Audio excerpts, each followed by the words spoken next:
ಹೊತ್ತಿಸಿದೆ ಭಾವದೀಪ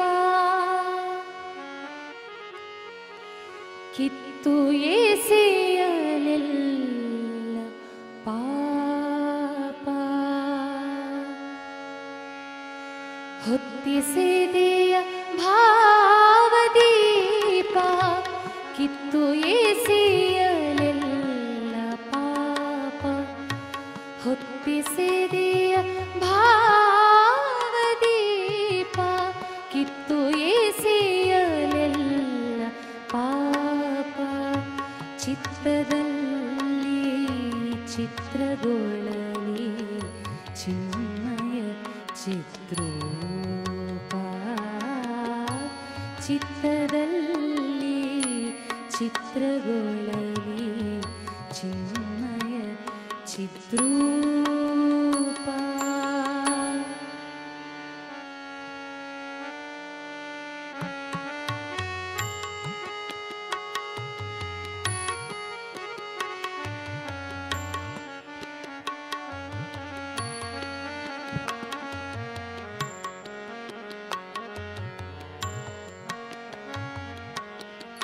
ಜಗದ ಜಾಡ್ಯವೆಲ್ಲ ತೊಲಗಿ ಜೀವದೊಳಗೆ ದಿವ್ಯ ಮೊಳಗಿ ಜಗದ ಜಾಡ್ಯವೆಲ್ಲ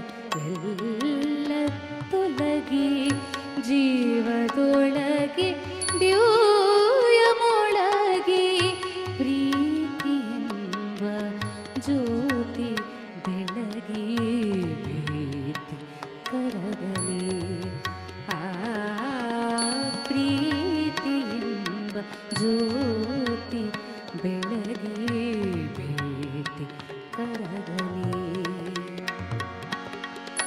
ಹೊತ್ತಿಸಿದೆಯ ಭಾವದೀಪ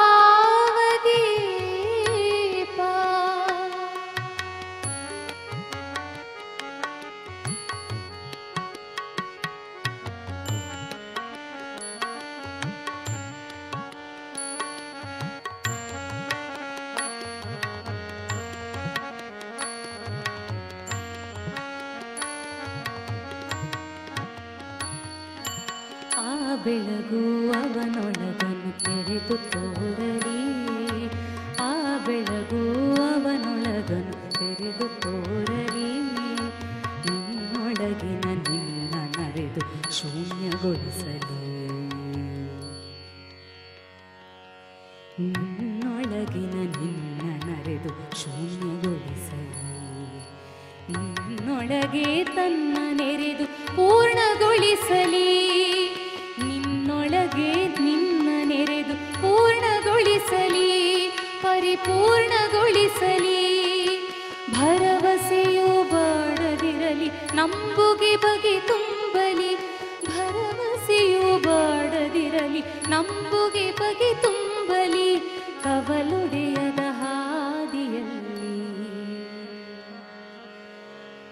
ಅವನೆಡೆಗೆ ಅವನೆಡೆಗೆ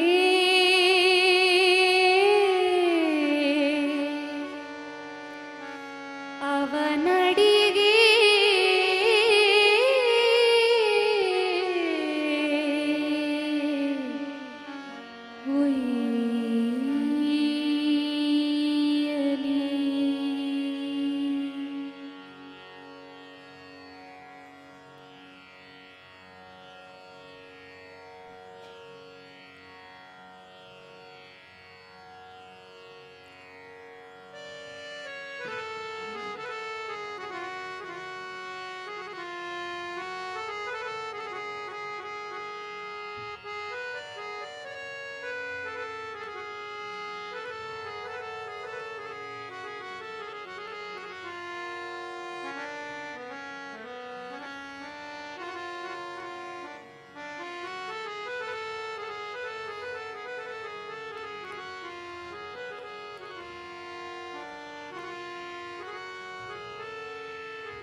माता रामो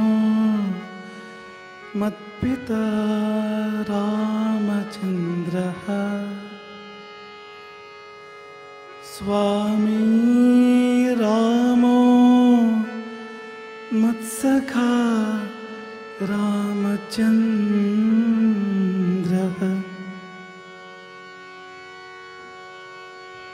सर्वस्वं मे रामचन्द्रो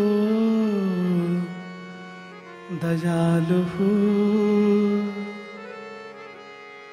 नान्यं जाने नैव जाने न जाने।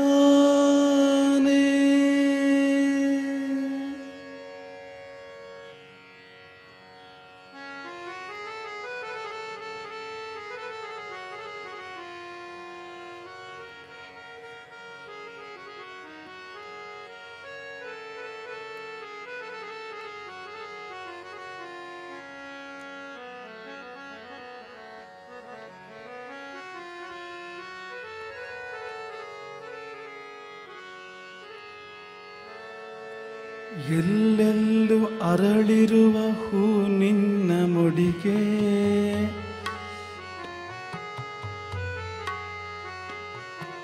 ಎಲ್ಲೆಡೆಯು ಹರಿವ ಜಲ ಗುರುವೆ ನಿನ್ನಡಿಗೆ.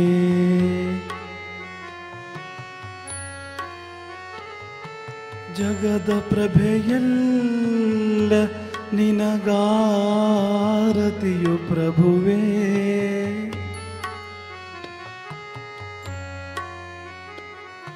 ಆತ್ಮನೈವೇದ್ಯವಿದ ಸ್ವೀಕರಿಸು ಪ್ರಭುವೇ.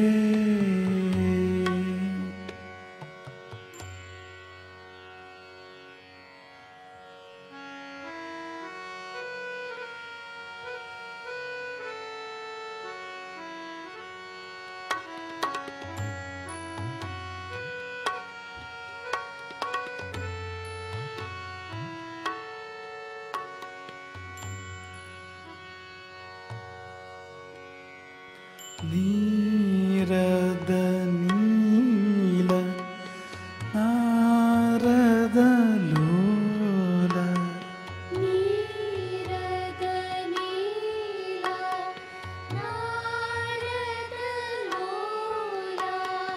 ನೀರದ ನೀಲ ನಾರದ ಲೋಲ ನೀರದ ನೀಲ ನಾರದ ಲೋಲ ದಶರಥ ಬಾಲ ರಾಮ ದಶರಥ ಬಾಲ ರಾಮ ದಶರಥ ಬಾಲ ರಾಮ ದಶರಥ ಬಾಲ ರಾಮ ಅಪಾರ ಲೀಲ ಅನರ್ಘ್ಯಶೀಲ ಅಪಾರ ಲೀಲ ಅನರ್ಘ್ಯಶೀಲ ಅಪಾರ ಲೀಲ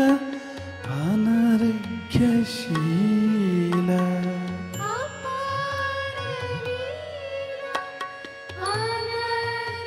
ಅನರ್ಘ್ಯಶೀಲ ಆಶ್ರಿತ ಪಾಲ ಹೇ ರಾಮ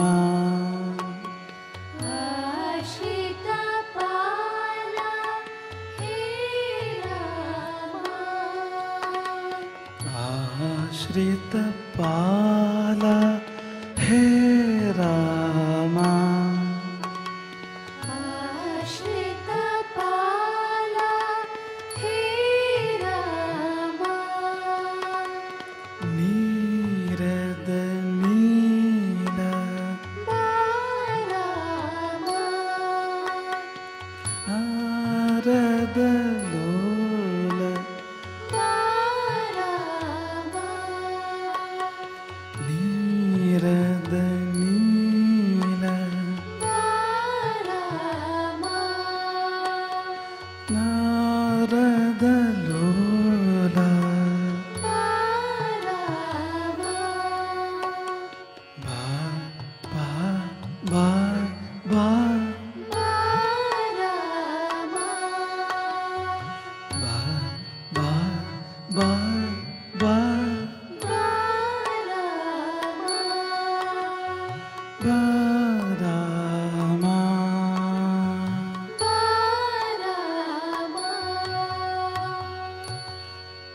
ರಾಮ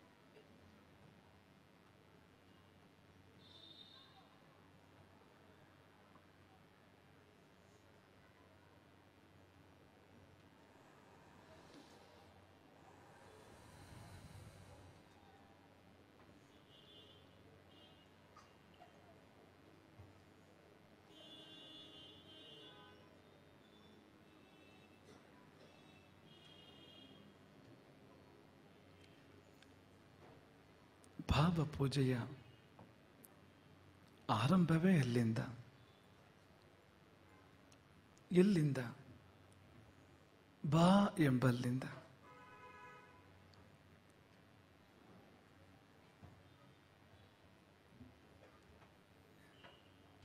ಪೂಜೆಗೊಳ್ಳುವ ರಾಮ ಬರಬೇಕು ತಾನೇ, ಬಂದ ಮೇಲೆ ತಾನೇ ಪೂಜೆ ಪ್ರಾರಂಭವಾಗುವುದು.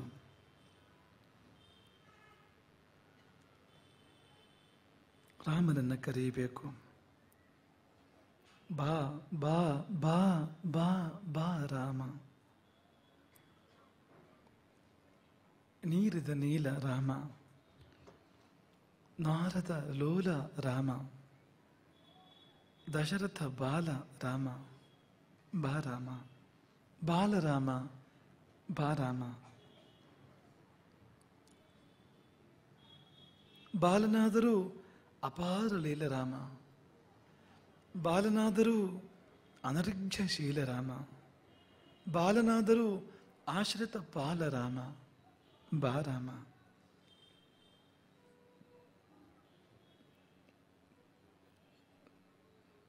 ಹಾಗೆ ಒಂದೊಂದು ದಿನ ಸಮಸ್ತ ಸೃಷ್ಟಿಯೇ ಕರೆದಿತ್ತು ಅವನನ್ನು.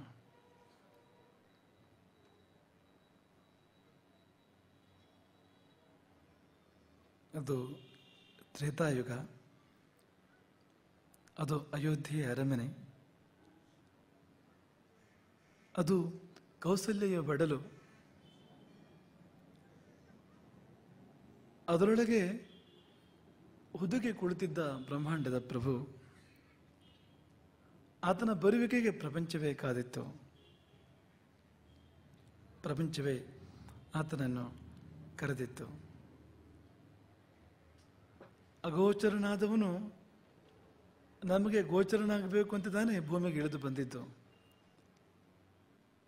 ಹಾಗೆ ಇಳಿದು ಬಂದಾಗಲೂ ಕೂಡ ಒಂದಷ್ಟು ಕಾಲ ಅಮ್ಮನ ಹೊಟ್ಟೆಯೊಳಗೆ ಅಗೋಚರನಾಗಿ ಇದ್ದಿದ್ದ ಅವನು. ಸಾಮಾನ್ಯ ದೃಷ್ಟಿಗೆ ಗೋಚರನಲ್ಲದೆಯೇ ಇದ್ದಿದ್ದ. ಸಮಯ ಸರಿದಂತೆ ಪ್ರಕೃತಿಯ ತವಕ ಹೆಚ್ಚಿತ್ತು, ಜೀವಗಳ ಎದೆಯ ಡಬಡವ ಹೆಚ್ಚಿತ್ತು. ಅವುಗಳೆಲ್ಲವೂ ಕರೆದಿದ್ದವು ರಾಮನನ್ನ, ಬಾ ಬಾ ಬಾ ಎಂಬುದಾಗಿ.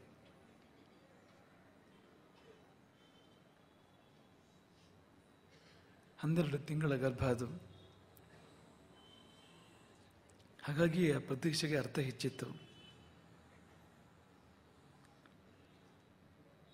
ಅದು ಏನು ಸುಖವಿತ್ತು ಆತನಿಗೆ ತನ್ನ ತಾಯಿಯ ಒಡಲಿನಲ್ಲಿ. ನವಮಾಸ ಕಳೆದ ನಂತರ ಎಲ್ಲರೂ ಭೂವಿಗಿಳಿದು ಬಂದರೆ ಅವನು ಮಾತ್ರ ತಾಯಿಯ ಮಡಿಲೊಳಗೆ ಸುಖವಾಗಿ ಪವಡಿಸಿದ್ದ.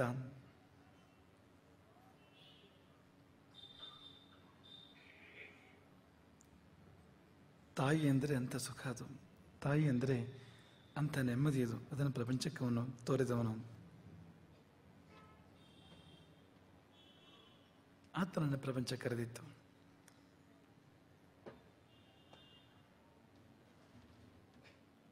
ಕರೆದಾಗ ಪ್ರಭು ಬರಬೇಕು ಅಂದರೆ ಬರುವಾಗ ಶಿಶುವಾಗಿಯೇ ಬರಬೇಕು ಅವನು. ರಾಮನಾಗಲಿ ಕೃಷ್ಣನಾಗಲಿ ಈ ಪ್ರಪಂಚಕ್ಕೆ ಬರುವಾಗ ಅವನು ಇದ್ದಕ್ಕಿದ್ದಂತೆ ದೊಡ್ಡವನಾಗಿ ಬರಲಿಕ್ಕೆ ಸಾಧ್ಯ ಇಲ್ಲ. ಚಿಕ್ಕವನಾಗಿ ಬರಬೇಕು. ನೋಡಿ ಎಷ್ಟು ಚೆಂದ ಅದು ಅಂತ. ಎಲ್ಲಕ್ಕಿಂತ ದೊಡ್ಡವನು ಎಲ್ಲರಿಗಿಂತ ಚಿಕ್ಕವನಾಗಿ ಬರ್ತಾನೆ, ಶಿಶುವಾಗಿ ಬರ್ತಾನೆ. ಆ ಶಿಶುರಾಮನ ಭಾವಪೂಜೆಯನ್ನು ಇವತ್ತು ನಾವು ಮಾಡಬೇಕಾಗಿರುವಂಥದ್ದು. ಯಾಕೆಂದರೆ ಈ ಚಾತುರ್ಮಾಸ್ಯವೇ ಶಿಶುಗಳ ಚಾತುರ್ಮಾಸ್ಯ, ಜ್ಞಾನ ಶಿಶುಗಳ ಚಾತುರ್ಮಾಸ್ಯ, ಛಾತ್ರ ಚಾತುರ್ಮಾಸ್ಯ. ಇದು ಛಾತ್ರ ಚಾತುರ್ಮಾಸ್ಯದ ಅಂಗವಾದ ಭಾವಪೂಜೆ ಇದು. ಹಾಗಾಗಿ ನಾವು ಶಿಶುರಾಮನನ್ನು ಪೂಜಿಸಬೇಕು. ಯಾಕೆಂದರೆ ರಾಮ ಶಿಶುಗಳು ನಡೆದಾಡಬೇಕು. ಇಲ್ಲಿ ಮಠದ ಅಂಗಡದಲ್ಲಿ, ಮಠದ ಪರಿಸರದಲ್ಲಿ ರಾಮ ಶಿಶುಗಳು, ರಾಮ ಬಾಲಕರು ಕಂಗೊಳಿಸಬೇಕು, ನಡೆದಾಡಬೇಕು. ತದಂಗವಾಗಿ ಶಿಶುರಾಮನನ್ನು ಪೂಜಿಸೋಣ ಭಾವದಿಂದ. ಹಾಗೆ ಪೂಜಿಸುವಾಗ ಅವನ ತಾಯಿಯನ್ನು ಪೂಜಿಸಬೇಕಾಗ್ತದೆ. ಕೌಸಲ್ಯ ಸಹಿತನಾಗಿ ರಾಮನನ್ನು ಪೂಜಿಸಬೇಕಾಗ್ತದೆ. ಆ ಭಾವ ಅಲ್ಲಿಂದಲೇ ಆರಂಭವಾಗುವಂಥದ್ದು. ಎಲ್ಲಿಂದ ಅಂದರೆ ಅದೇ ಸಿಂಧು ಬಂದು ಬಿಂದುವಾಗಿ ಬಂದು ಮಾತೃಗರ್ಭದಲ್ಲಿ ಅಡಗಿದಲ್ಲಿಂದ. ಅದೆಂಥ ವಿಚಿತ್ರ.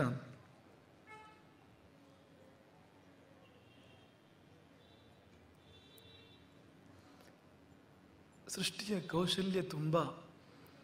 ಎಷ್ಟು ವಿಚಿತ್ರವಾದ ಸೃಷ್ಟಿ, ಎಷ್ಟು ಬಗೆಯ ಬಣ್ಣಗಳು, ಎಷ್ಟು ಬಗೆಯ ಆಕಾರಗಳು, ಎಷ್ಟು ಬಗೆಯ ವಿನ್ಯಾಸಗಳು, ಸನ್ಯಾಸಗಳು. ಆದರೆ ಈ ಎಲ್ಲ ಚಮತ್ಕಾರಕ್ಕಿಂತ, ಈ ಎಲ್ಲ ಪವಾಡಕ್ಕಿಂತ ದೊಡ್ಡ ಪವಾಡ ಯಾವುದು ಅಂದರೆ, ಬ್ರಹ್ಮಾಂಡವು ಯಾರ ಗರ್ಭದಲ್ಲಿದೆಯೋ ಅವನು ಒಬ್ಬ ತಾಯಿಯ ಗರ್ಭದಲ್ಲಿದ್ದಾನೆ. ಅದಕ್ಕಿಂತ ದೊಡ್ಡದಿಲ್ಲ ಅಂಥವನು, ಅವನಿಗಿಂತ ದೊಡ್ಡವರೇ ಇಲ್ಲ. ಪಾದೂ ಅಸ್ಯ ವಿಶ್ವಭೂತಾನಿ ತ್ರಿಪಾದಸ್ಯ ಅಮೃತಂ ದಿವಿ ಪುರುಷ ಸೂಕ್ತ ಹೇಳ್ತದೆ. ಅಂದರೆ ಸಮಸ್ತ ಸೃಷ್ಟಿ ಅವನ ಕಾಲು ಭಾಗ. ಸಮಸ್ತ ಸೃಷ್ಟಿ ಅಂದರೆ ನಮ್ಮ ಭೂಮಿ ಮಾತ್ರ ಅಲ್ಲ, ನಮ್ಮ ಸೌರವ್ಯೂಹ ಮಾತ್ರ ಅಲ್ಲ. ಅದೆಷ್ಟು ಸೌರವ್ಯೂಹಗಳಿದೆಯೋ, ಅದೆಷ್ಟು ಬ್ರಹ್ಮಾಂಡಗಳಿವೆಯೋ ಅವೆಲ್ಲವೂ ಸೇರಿದರೆ ವಿಶ್ವಭೂತಾನಿ, ಸಮಸ್ತ ಜೀವಜಾಲಗಳು, ಸಮಸ್ತ ಪ್ರಕೃತಿ ಅದೆಲ್ಲವೂ ಸೇರಿದರೆ ಅದು ಅವನ ಕಾಲು ಭಾಗ ಕೇವಲ. ಪಾದೋ ಅಸ್ಯ ವಿಶ್ವಭೂತಾನಿ ತ್ರಿಪಾದಸ್ಯ ಅಮೃತಂ ದಿವಿ. ಅದರಾಚೆಗೆ, ಈ ಸೃಷ್ಟಿಯಾಚೆಗೆ ಇನ್ನು ಮುಕ್ಕಾಲಿದೆ ಅಮೃತಮಯವಾದ್ದು. ಅಷ್ಟು ದೊಡ್ಡವನು ಹೇಗೆ ಅಮ್ಮನ ಹೊಟ್ಟೆಯಲ್ಲಿ ಹಿಡಿಸಿದ? ನಮ್ಮ ಕವಿ ಅಚ್ಚರಿಗೊಳ್ತಾನೆ, ಏನಿದು ಕೌಶಲ್ಯ ಸೃಷ್ಟಿಯದ್ದು, ಅಥವಾ ಎಂತಹ ಭಾಗ್ಯ ಕೌಶಲ್ಯ ಇದ್ದು.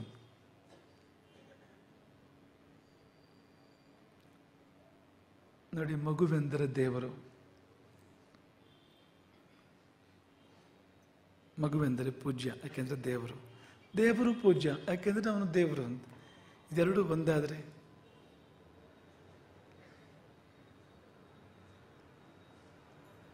ಶಿಶುರೂಪವೇ ದೇವರು, ದೇವರೇ ಶಿಶುರೂಪದಲ್ಲಿ ಬಂದರೆ ಒಬ್ಬ ಸಾಮಾನ್ಯ ಮನುಷ್ಯನ ಶಿಶುರೂಪವೂ ಕೂಡ ದೇವರು ಅಂತ ಅನ್ಸ್ಕೊಳ್ತದೆ. ಹಾಗಿರುವಾಗ ದೇವರೇ ಶಿಶುವಾಗಿ ಬಂದರೆ ಅಷ್ಟು ಚೆನ್ನಾಗಿರ್ಬೋದು. ಅದನ್ನೇ ಕವಿ ವರ್ಣಿಸ್ತಾನೆ, ನಿನ್ನದೆಂತಹ ಭಾಗ್ಯವೇ ಕೌಸಲ್ಯ, ದೇವಗರ್ಭವನ್ನೇ ಹೊತ್ತಿರುವೆ, ಪುರುಷೋತ್ತಮನನ್ನೇ ಕೆತ್ತಿರುವೆ, ಲೋಕದ ಪುಣ್ಯದ ಘನಪಾಕ ನಿನ್ನಳು ಪಡೆದಿದೆ ಶಿಶುರೂಪ. ಹಾಗಾಗಿ ತಾಯಿ ದೊಡ್ಡವಳು. ಈ ಜಗತ್ತಿನಲ್ಲಿ ಅತ್ಯಂತ ಶುದ್ಧವಾದದ್ದು ಮಗು. ಯಾಕೆಂದರೆ ಮಗುವಿನಲ್ಲಿ ಯಾವ ಕಲ್ಮಶವೂ ಇಲ್ಲ, ಯಾವ ಕಾಲುಷ್ಯವೂ ಇಲ್ಲ. ಅದು ಹಾಗೆ ಪರಿಶುದ್ಧವಾಗಿರುತ್ತದೆ. ಅದು ಯಾವ ದುರ್ವಿಚಾರಗಳು, ದುರ್ಭಾವಗಳು ಬಂದಿರೋದಿಲ್ಲ ಮಗುವಿಗೆ. ಅಂತಹ ಶುದ್ಧತೆಗೆ ಜನ್ಮ ಕೊಡುವಳು ತಾಯಿ. ಅವಳು ಒಂದು ರೀತಿ ತಪಸ್ವಿನಿಯವಳು, ಎಲ್ಲ ತಾಯಿಯೂ ಕೂಡ. ಯಾಕೆಂದರೆ ಅಷ್ಟೆಲ್ಲ ತಪಸ್ಸು ಮಾಡಿ ಶುದ್ಧದಲ್ಲಿ ಶುದ್ಧವನ್ನು ಆಕೆ ಹೆರ್ತಾಳೆ, ಅದಕ್ಕಿಂತ ಮೊದಲು ಹೊತ್ತಾಳೆ. ಹಾಗಾಗಿ ದೇವಗರ್ಭವನ್ನೇ ಹೊತ್ತವಳು, ಪುರುಷೋತ್ತಮನನ್ನೇ ತನ್ನೊಳಗೆ ಕೆತ್ತಿದವಳು. ಅವಳೊಳಗೆ ಲೋಕದ ಪುಣ್ಯದ ಘನಪಾಕ ಶಿಶುರೂಪವನ್ನು ಪಡೆದಿದೆ.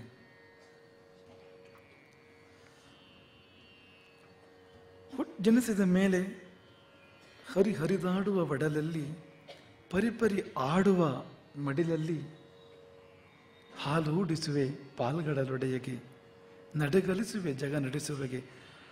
ಹರಿದಾಡುವ ಒಡಲು ಅವಳ ಹೊಟ್ಟೆ, ಅದರೊಳಗೆ ಹರಿದಾಡ್ತಾನೆ ಶಿಶುವಾಗಿ.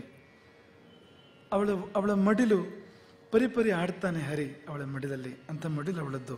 ಆ ಮಡಿಲಲ್ಲಿ ರಾಮ ಶಿಶುವನ್ನು ಮಲಗಿಸಿಕೊಂಡು ಅವಳು ಹಾಲು ಕೊಡಿಸ್ತಾಳೆ ರಾಮನಿಗೆ.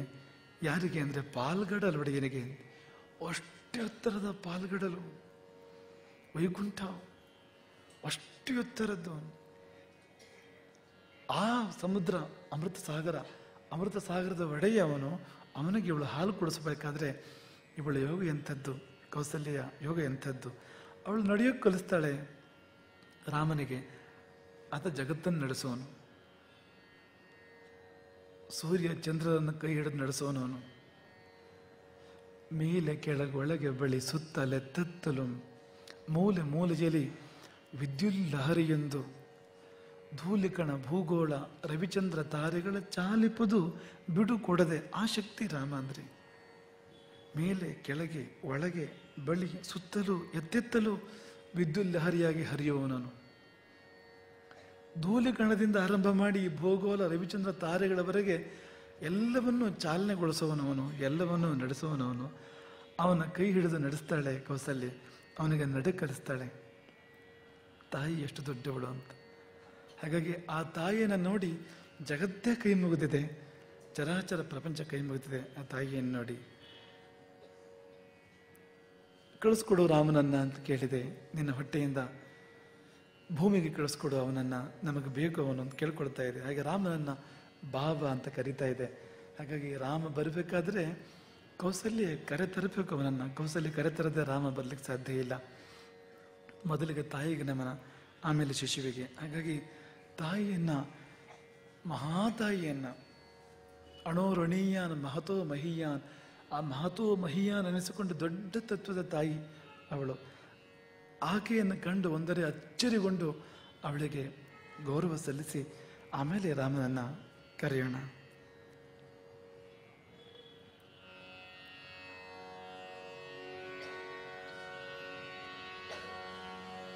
ಏನಿದು ನಿಯತಿಯ ಕೌಶಲ್ಯ,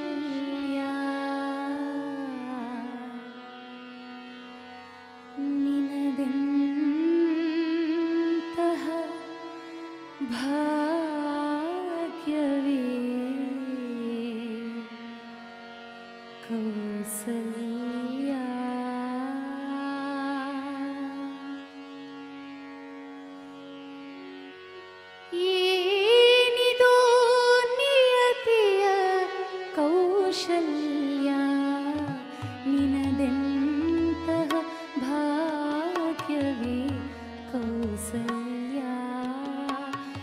ಏನಿದು ನಿಯತಿಯ ಕೌಶಲ್ಯ, ನಿನದೆಂತಹ ಭಾಗ್ಯವೇ ಕೌಸಲ್ಯ.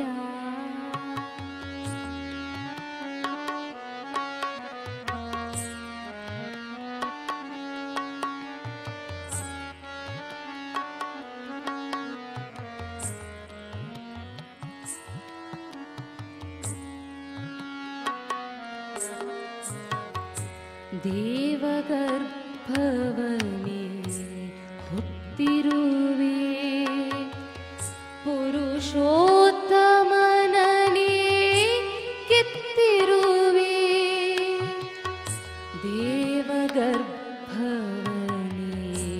ಹೊತ್ತಿರುವೆ, ಪುರುಷೋತ್ತಮನನೇ ಕೆತ್ತಿರುವೆ. ಲೋಕದ ಪುಣ್ಯದ ಘನಪಾಕ ನಿನ್ನೋಳು ತಳೆದಿದೆ ಶಿಶುರೂಪ.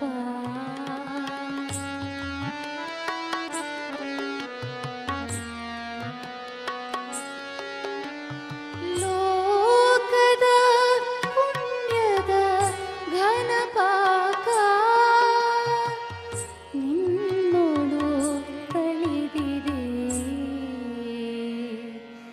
ಶಿಶುರೂಪ.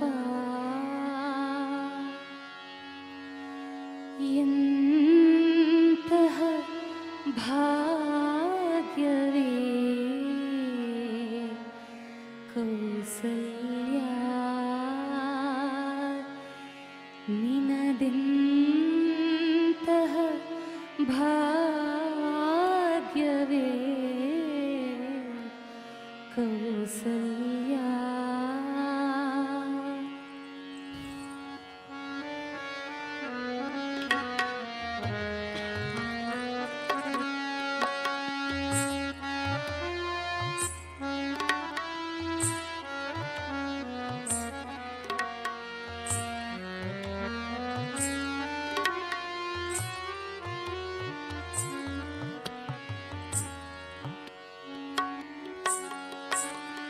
ಹರಿ ಹರಿದಾಡುವ ಒಡಲಲ್ಲಿ ಪರಿ ಪರಿ ಆಡುವ ಮಡಿಲಲ್ಲಿ. ಹರಿ ಹರಿದಾಡುವ ಒಡಲಲ್ಲಿ ಪರಿ ಪರಿ ಆಡುವ ಮಡಿಲಲ್ಲಿ. ಹಾಲೂಡಿಸುವೆ ಪಾಲ್ಗಡಲೊಡೆಯಗೆ, ಹಾಲೂಡಿಸುವೆ ಪಾಲ್ಗಡಲೊಡೆಯಗೆ. ನಡೆಗಲಿಸುವೆ ಜಗ ನಡೆಸುವಗೆ, ನಡೆಗಲಿಸುವೆ.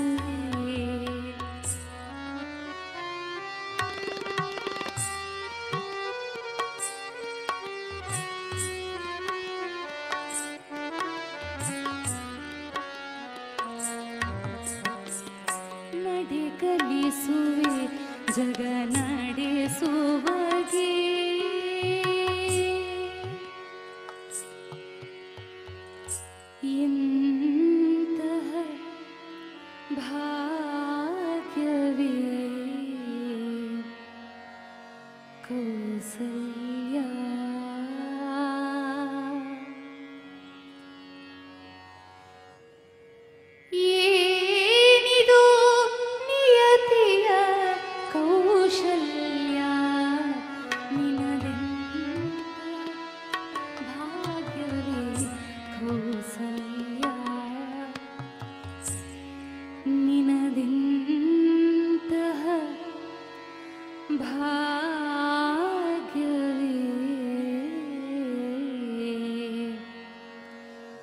ಕೌಸಲ್ಯ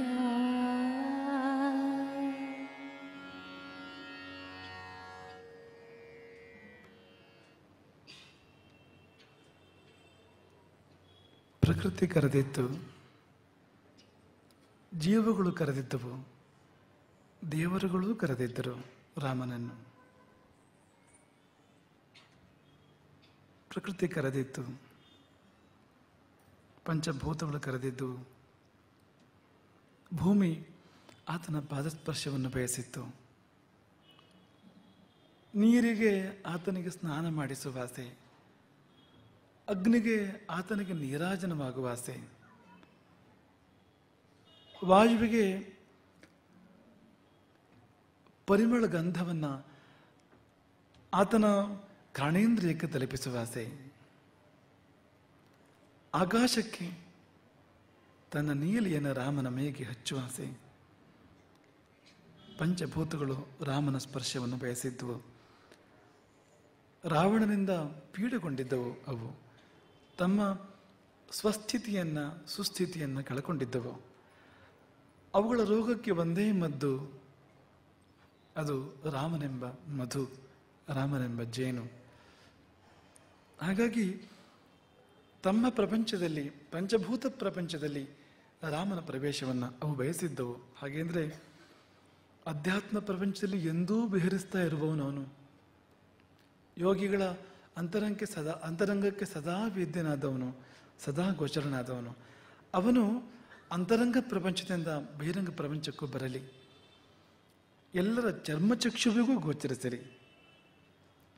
ಹಾಗೆ ಆತನ ಸುಳಿದಾಟದಿಂದ, ಆತನ ಪಾದಸ್ಪರ್ಶದಿಂದ ತಾವೆಲ್ಲ ಪಾವನರಾಗೋಣ, ತಮ್ಮ ಮೂಲ ಸ್ವರೂಪವನ್ನು, ತಮ್ಮ ಸುಸ್ಥಿತಿಯನ್ನು, ಸ್ವಸ್ಥಿತಿಯನ್ನು ಪಡ್ಕೊಳ್ಳೋಣ ಎಂಬ ಕಾತರದಲ್ಲಿ ಪಂಚಭೂತಗಳು, ಪ್ರಕೃತಿ ಕಾದಿದ್ದರೆ ಜೀವಗಳು ಕಾದಿದ್ದು. ಯಾಕೆಂದರೆ ಜೀವಗಳ ಉದ್ಧಾರದ ಹಾದಿ ರಾಮನೆಂದರೆ.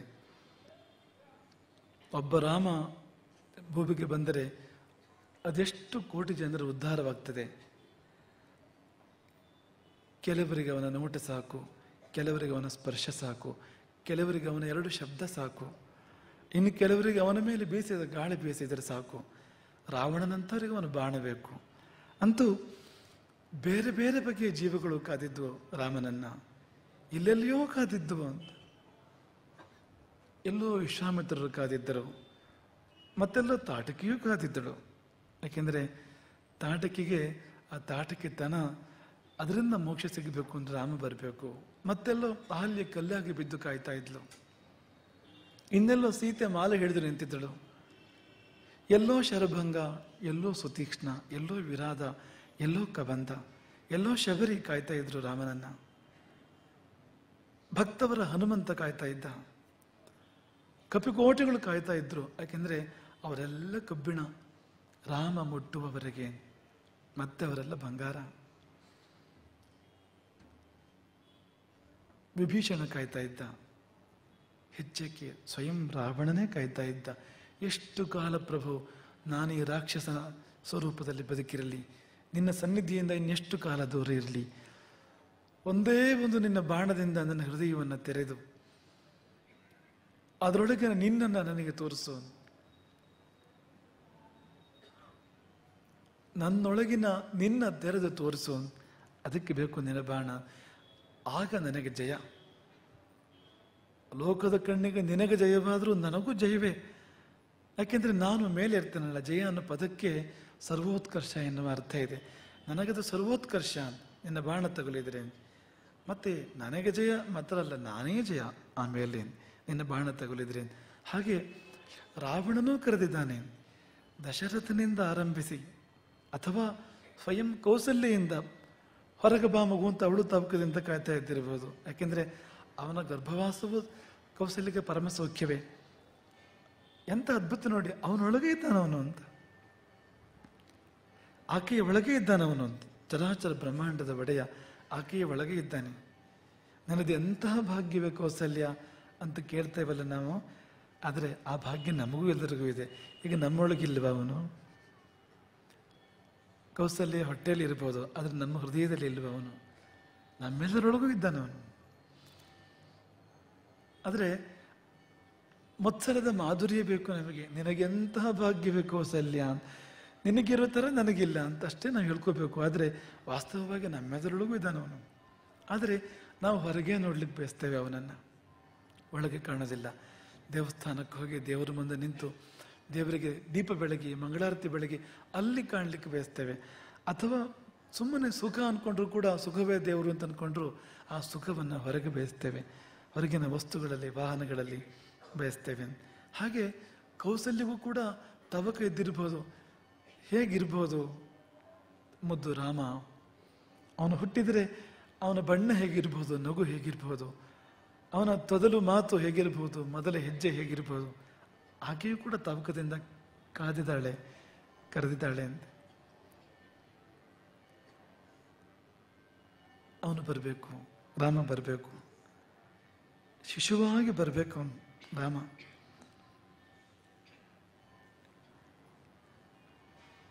ಯಾಕೆಂದ್ರೆ ಶಿಶುವಿನ ಚಂದ ಬೇರೆ ಯಾವುದಕ್ಕೂ ಇಲ್ಲ.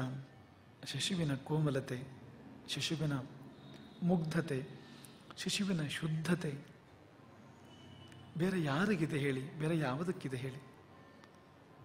ಆ ರೂಪದಲ್ಲಿ, ಮೂಲ ರೂಪದಲ್ಲಿ, ಅಂದರೆ ಮಾನವನ ಮೂಲ ರೂಪ, ಮಾನವ ಜನ್ಮದ ಮೂಲ ರೂಪ ಶಿಶು ಅಂತಂದರೆ ಆ ರೂಪದಲ್ಲಿ ಅವನು ಬರಬೇಕು ಅಂತ. ಹಾಗೆ ಜಗತ್ತೆಲ್ಲ ಕರೆದಿದೆ. ಇಂದು ನಾವು ಕೂಡ ಕರಿತಾ ಇದ್ದೇವೆ, ಬಾ ಬಾ ಬಾ, ಇಲ್ಲಿಗೆ ಬಾ, ರಾಮಾಶ್ರಮಕ್ಕೆ ಬಾ, ಪುನರ್ವಸುವಿಗೆ ಬಾ, ನಮ್ಮ ಭಾವ ಪೂಜೆಗೆ ಬಾ, ನಮ್ಮ ಭಾವಕ್ಕೆ ಬಾ, ಭಾವಕ್ಕೆ ಬಾ. ಅದೇ ದೊಡ್ಡ ಕಷ್ಟ ನೋಡಿ. ಒಂದೇ ಒಂದು ಸಾರಿ ನಮ್ಮ ಭಾವಕ್ಕೆ ಅವನು ಸಿಕ್ಕಿಬಿಟ್ರೆ ಪೂಜೆ ಮಾಡಿಬಿಡ್ಬೋದು. ಆದರೆ ಅವನ ಭಾವಕ್ಕೆ ಸಿಗೋದೇ ಇಲ್ಲ. ನಮ್ಮ ಭಾವಕ್ಕೆ ಜಗತ್ತಿನ ಬೇರೆ ಎಲ್ಲ ಕಸಕಡ್ಡಿಗಳು ನಮ್ಮ ಭಾವಕ್ಕೆ ಸಿಗ್ತವೆ. ಏನೆಲ್ಲ ನಮ್ಮ ಭಾವಕ್ಕೆ ಬರ್ತದೆ, ನಮ್ಮ ಮನಸ್ಸಿಗೆ ಬರ್ತದೆ. ಆದರೆ ಒಂದು ಕ್ಷಣ ಅವನು ಯಾಕೆ ಬರೋದಿಲ್ಲೋ ನಮ್ಮ ಭಾವಕ್ಕೆ? ಒಂದೇ ಒಂದು ಕ್ಷಣ ಬಂದಿದ್ರೆ, ಈಗ ಗುರುವಿನ ಬಗ್ಗೆ ನಾವು ಬಯಸ್ತೇವೆ ನೋಡಿ, ಒಂದೇ ಒಂದು ಕ್ಷಣ ನಮ್ಮ ಮನೆಗೆ ಬನ್ನಿ, ಒಂದು ಪಾದ ಇಡಿ ನಮ್ಮ ಮನೆ ಒಳಗಡೆಗೆ, ಒಂದು ಪಾದ ಇಡಿ, ಪಾದಕ್ಕೊಂದು ಹೂ ಬಿಟ್ಟು ಧನ್ಯನಾಗ್ತೇನೆ ಅಂತ ಕಣ್ಣು ಮುಂದೆ ಕಾಣುವ ಗುರುವನ್ನ ನಾವು ಕರಿತೇವೆ, ಕೊರಗ್ತೇವೆ, ಅದಕ್ಕಾಗಿ ಹಾತೊರಿತೇವೆ ನೋಡಿ. ಹಾಗೆ ಭಾವಕ್ಕೆ ಒಂದು ಕ್ಷಣ ಮಾತ್ರ ರಾಮ ಬಂದರೆ ಕೂಡಲೇ ಒಂದು ಪುಷ್ಪವನ್ನ, ಒಂದು ನಮನ ಪುಷ್ಪವನ್ನ, ಒಂದು ಸ್ಮರಣೀಯ ಪುಷ್ಪವನ್ನ ಅವನ ಪಾದಕ್ಕೆ ಇಟ್ಟುಬಿಡ್ಬೋದು, ಇಟ್ಟು ಧನ್ಯರಾಗ್ಬೋದು. ಆದರೆ ಅವನು ಬರಬೇಕಲ್ಲ, ಅವನನ್ನು ನಾವು ಕರಿಬೇಕಲ್ಲ. ಕರೆಯೋಣ, ಬಾ ಬಾ ಬಾ ಏನೋ ರೀತಿಯಲ್ಲಿ ಕರೆಯೋಣ. ಹಾಗೆ ಕರೆದಾಗ ಅವನು ಬರ್ತಾನೆ. ಅವನು ಬಂದರೆ ಅದೇ ಚೈತ್ರ ಮಾಸ, ಅವನು ಬಂದರೆ ಅದೇ ವಸಂತ ಋತು, ಅವನು ಬಂದರೆ ಅದೇ ಮಧ್ಯಾಹ್ನದ ಸೂರ್ಯಪ್ರಕಾಶ, ಅವನು ಬಂದರೆ ಅದೇ ಪುನರ್ವಸು, ಮತ್ತೆ ಬರುವ ಸಂಪತ್ತು ಅಂತ. ಪುನರ್ವಸು ಅಂದರೆ ಮರಳಿ ಸಿಗುವ ಸಂಪತ್ತು ಅಂತ, ಪುನಃ ಬರುವ ವಸು ಸಂಪತ್ತು ಅಂತ, ಅದೇ ಪುನರ್ವಸು ಅಂತ. ಅವನು ಬಂದರೆ ಅದೇ ಮಹಾನವಮಿ ನೋಡಿ. ನಾವು ಹೇಳೋದನ್ನು ಗಮನಿಸಿ. ಅವನು ಚೈತ್ರ ಮಾಸದಂದು ಬರ್ತಾನೆ, ಶುಕ್ಲ ಪಕ್ಷದಂದು ಬರ್ತಾನೆ, ನವಮಿ ಎಂದು ಬರ್ತಾನೆ, ಮಧ್ಯಾಹ್ನ ಬರ್ತಾನೆ, ವಸಂತ ಋತುವಿನಲ್ಲಿ ಬರ್ತಾನೆ. ಹಾಗೆಲ್ಲ ಹೇಳಬೇಡಿ, ಹೀಗೆ ಹೇಳಿ. ಅವನು ಬಂದಾಗ ಅದೇ ಮಧ್ಯಾಹ್ನ, ಅವನು ಬಂದಾಗ ಅದೇ ಮಹಾನವಮಿ, ಅವನು ಬಂದಾಗ ಅದೇ ನಮ್ಮ ಬದುಕಿನ ಚೈತ್ರ, ಅದೇ ನಮ್ಮ ಬದುಕಿನ ವಸಂತ. ಅವನು ಬಂದಾಗ ಭುವಿ ದಿವಿ, ದಿವಿಯಿಂದ ಅವನು ಭುವಿಗೆ ಬರ್ತಾನೆ ಅಂತ ಹೇಳೋದಕ್ಕಿಂತ ಅವನು ಬಂದಾಗ ಭುವಿಗೆ ದಿವಿಯನ್ನು ತರ್ತಾನೆ, ನಮ್ಮ ಬದುಕಿಗೆ ದಿವ್ಯತೆಯನ್ನು ತರ್ತಾನೆ. ಹಾಗಾಗಿ ಅಂಥ ರಾಮನ ಬರುವಿಕೆಗೆ ಒಂದು ಪ್ರಪಂಚವೇ ಕಾದಿತ್ತು. ಕೊನೆಗೆ ಅವನು ಬಂದ. ಈ ಪದದ ಮಧ್ಯದಲ್ಲೇ ಬರ್ತಾನವನು. ಈ ಪದದ ಪ್ರಾರಂಭ ಹೇಗಿದೆ ನೋಡಿ. ದೇವಗರ್ಭವನ್ನೇ ಹೊತ್ತಿರುವೆ, ಪುರುಷೋತ್ತಮನನ್ನೇ ಕೆತ್ತಿರುವೆ. ಒಳಗಡೆಗೆ ಅವಳು ಕೆತ್ತನೆ ಮಾಡ್ತಾ ಇದ್ದಾಳೆ ರಾಮನನ್ನ, ತನ್ನ ಗರ್ಭದ ಒಳಗಡೆಗೆ ಆ ತಾಯಿ ಕೆತ್ತನೆ ಮಾಡ್ತಾ ಇದ್ದಾಳೆ. ಲೋಕದ ಪುಣ್ಯದ ಘನಪಾಕ ನಿನ್ನೊಳು ಪಡೆದಿದೆ ಶಿಶುರೂಪ. ಇನ್ನು ಒಳಗೆ ಇದ್ದಾನೆ, ಈ ಚರಣದ ಹೊತ್ತಿಗೆ ಇನ್ನು ಒಳಗೆ ಇದ್ದಾನೆ. ಆದರೆ ಮುಂದಿನ ಚರಣಕ್ಕೆ ಬರೋ ಹೊತ್ತಿಗೆ ಅವನು ಬಂದ್ಬಿಟ್ಟಿದ್ದಾನೆ. ಬಾ ಅಂತ ಕರೆದ ಕೂಡಲೇ ಒಂದೇ ಚರಣ, ಒಂದೇ ಚರಣ ರಾಮಭೂಮಿಯಲ್ಲಿ. ಈ ಪದದಲ್ಲೂ ಕೂಡ ಒಂದೇ ಚರಣ. ಎರಡನೇ ಚರಣಕ್ಕೆ ರಾಮಭೂಮಿಯಲ್ಲಿ. ಹೇಗೆ ಅಂದರೆ ಹರಿದಾಡುವ ಒಡಲಲ್ಲಿ ಪರಿಪರಿ ಆಡುವ ಮಿಡಿಲಲ್ಲಿ ಹಾಲೂಡಿಸುವೆ ಪಾಲ್ಗಡಲೊಡೆಯಗೆ ನಡೆಗಲಿಸುವೆ ಜಗ ನಡೆಸುವಗೆ. ಬಂದಾಯ್ತು ಅವನು ಭೂಮಿಗೆ.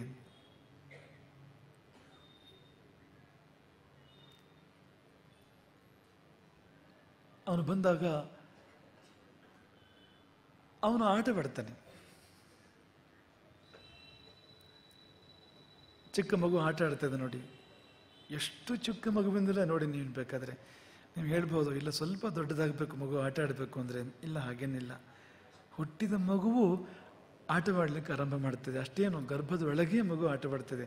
ಎಷ್ಟು ಸರ್ತಿ ಹುಟ್ಟಿದ ಮೇಲಂತೂ ತುಂಬ ಶುದ್ಧವಾದ ಆಟಗಳನ್ನ ಆಡ್ತದೆ ಆರಂಭದಲ್ಲಿ. ಉದಾಹರಣೆಗೆ ಆ ನಗು ಇದೆ, ಆ ಮಗುವಿನದ್ದು ನಗು ಇದೆ, ಎಷ್ಟು ಪರಿಶುದ್ಧವಾದ ನಗು ಅದು. ನಮ್ಮಗಳ ನಗುವಿನ ಹಾಗೆಲ್ಲ ಅದು. ನಮ್ಮ ನಗು ಅಂದರೆ ಸ್ವಲ್ಪ ತೂಗಿ ತೂಗಿ ನಗ್ತೇನೋ. ಇವನಿಗೆ ಇಷ್ಟು ಸಾಕು, ಅವನಿಗೊಂದು ಸ್ವಲ್ಪ ಜಾಸ್ತಿ ಬೇಕು, ಇವನಿಗೆ ಹಳೆ ಉಪಕಾರ ಇವನಿಂದ ಬಹಳ ಆಗಿದೆ, ಇವನಿಗೊಂಚೂರು ಜಾಸ್ತಿ ನಗೋಣ, ಅವನು ಮುಂದೆ ಒಂದು ಸ್ವಲ್ಪ ಏನಾದ್ರು ಮಾಡ್ಬೋದು ನಾನು. ಇದೆಲ್ಲ ಏನಿಲ್ಲ ಅಲ್ಲಿ. ಆ ನಗುವಿನಲ್ಲಿ ವ್ಯಂಗ್ಯ ಇಲ್ಲ, ಆ ನಗುವಿನಲ್ಲಿ ಆಸೆ ಇಲ್ಲ, ಆ ನಗುವಿನಲ್ಲಿ ಕಲ್ಮಶ ಇಲ್ಲ, ಆ ನಗುವಿನಲ್ಲಿ ಅಳು ಇಲ್ಲ. ಆ ನಗು ಅಂದರೆ ನಗು ಅದು ಅಂತ. ಆ ನಗುವೇ ಒಂದು ಆಟ ನಿಜವಾಗಿ. ಆಮೇಲೆ ನಾನಾ ರೀತಿಯಲ್ಲಿ ಮಗು ಆಡ್ತದೆ. ಇನ್ನೊಂಚೂರು ಮುಂದುವರೆದಾಗ ಮಗು ಅಂಗಳಕ್ಕೆ ಬರ್ತದೆ. ಅಂಗಳಕ್ಕೆ ಬಂದು ಆ ಮಗು ಆಡ್ತದೆ. ಅದು ಚಂದ. ರಾಮನ ಬಗ್ಗೆ ಕೂಡ ಹೇಳ್ತಾರೆ, ರಾಮನು ಅಂಗಳಕ್ಕೆ ಬಂದು ಆಡಿದ. ಆದರೆ ಅವನ ಆಟ ಏನಂತಂದ್ರೆ, ಅಂಗಳಕ್ಕೆ ಬಂದು ಆಡಿದ್ದು ಬೇರೆ ಯಾವ ಆಟವಾಡಿದ್ದು ಕೂಡ ರಾಮಾಯಣದಲ್ಲಿ ಉಲ್ಲೇಖ ಇಲ್ಲ. ಮೂಲ ವಾಲ್ಮೀಕಿ ರಾಮಾಯಣದಲ್ಲಿ ರಾಮನ ಬಾರುಳಿಯಲ್ಲಿ ಉಲ್ಲೇಖವೇ ಇಲ್ಲ. ತುಳಸಿ ರಾಮಾಯಣದಲ್ಲಿ ಸ್ವಲ್ಪ ಇದೆ, ರಾಮನ ಬಾರುಳಿಯಲ್ಲಿ ಉಲ್ಲೇಖ ಇದೆ. ಇದೊಂದು ಹಾಡಿನಲ್ಲಿ ರಾಮನ ಆಟದ ಉಲ್ಲೇಖ ಇದೆ. ಆದರೆ ಅಲ್ಲಿ ಕೂಡ ಆಟ ಬೇರೆ ಯಾವುದೂ ಅಲ್ಲ. ಚೆಂಡು, ಬುಗುರಿ, ಚಿನ್ನಿ, ಕೋಲು ಯಾವುದೂ ಅಲ್ಲ. ಆಟ ಯಾವುದು ಅಂದರೆ ಚಂದ್ರ ಬೇಕು ಅಂತ ಆಟವಂತೆ ಅವನದ್ದು.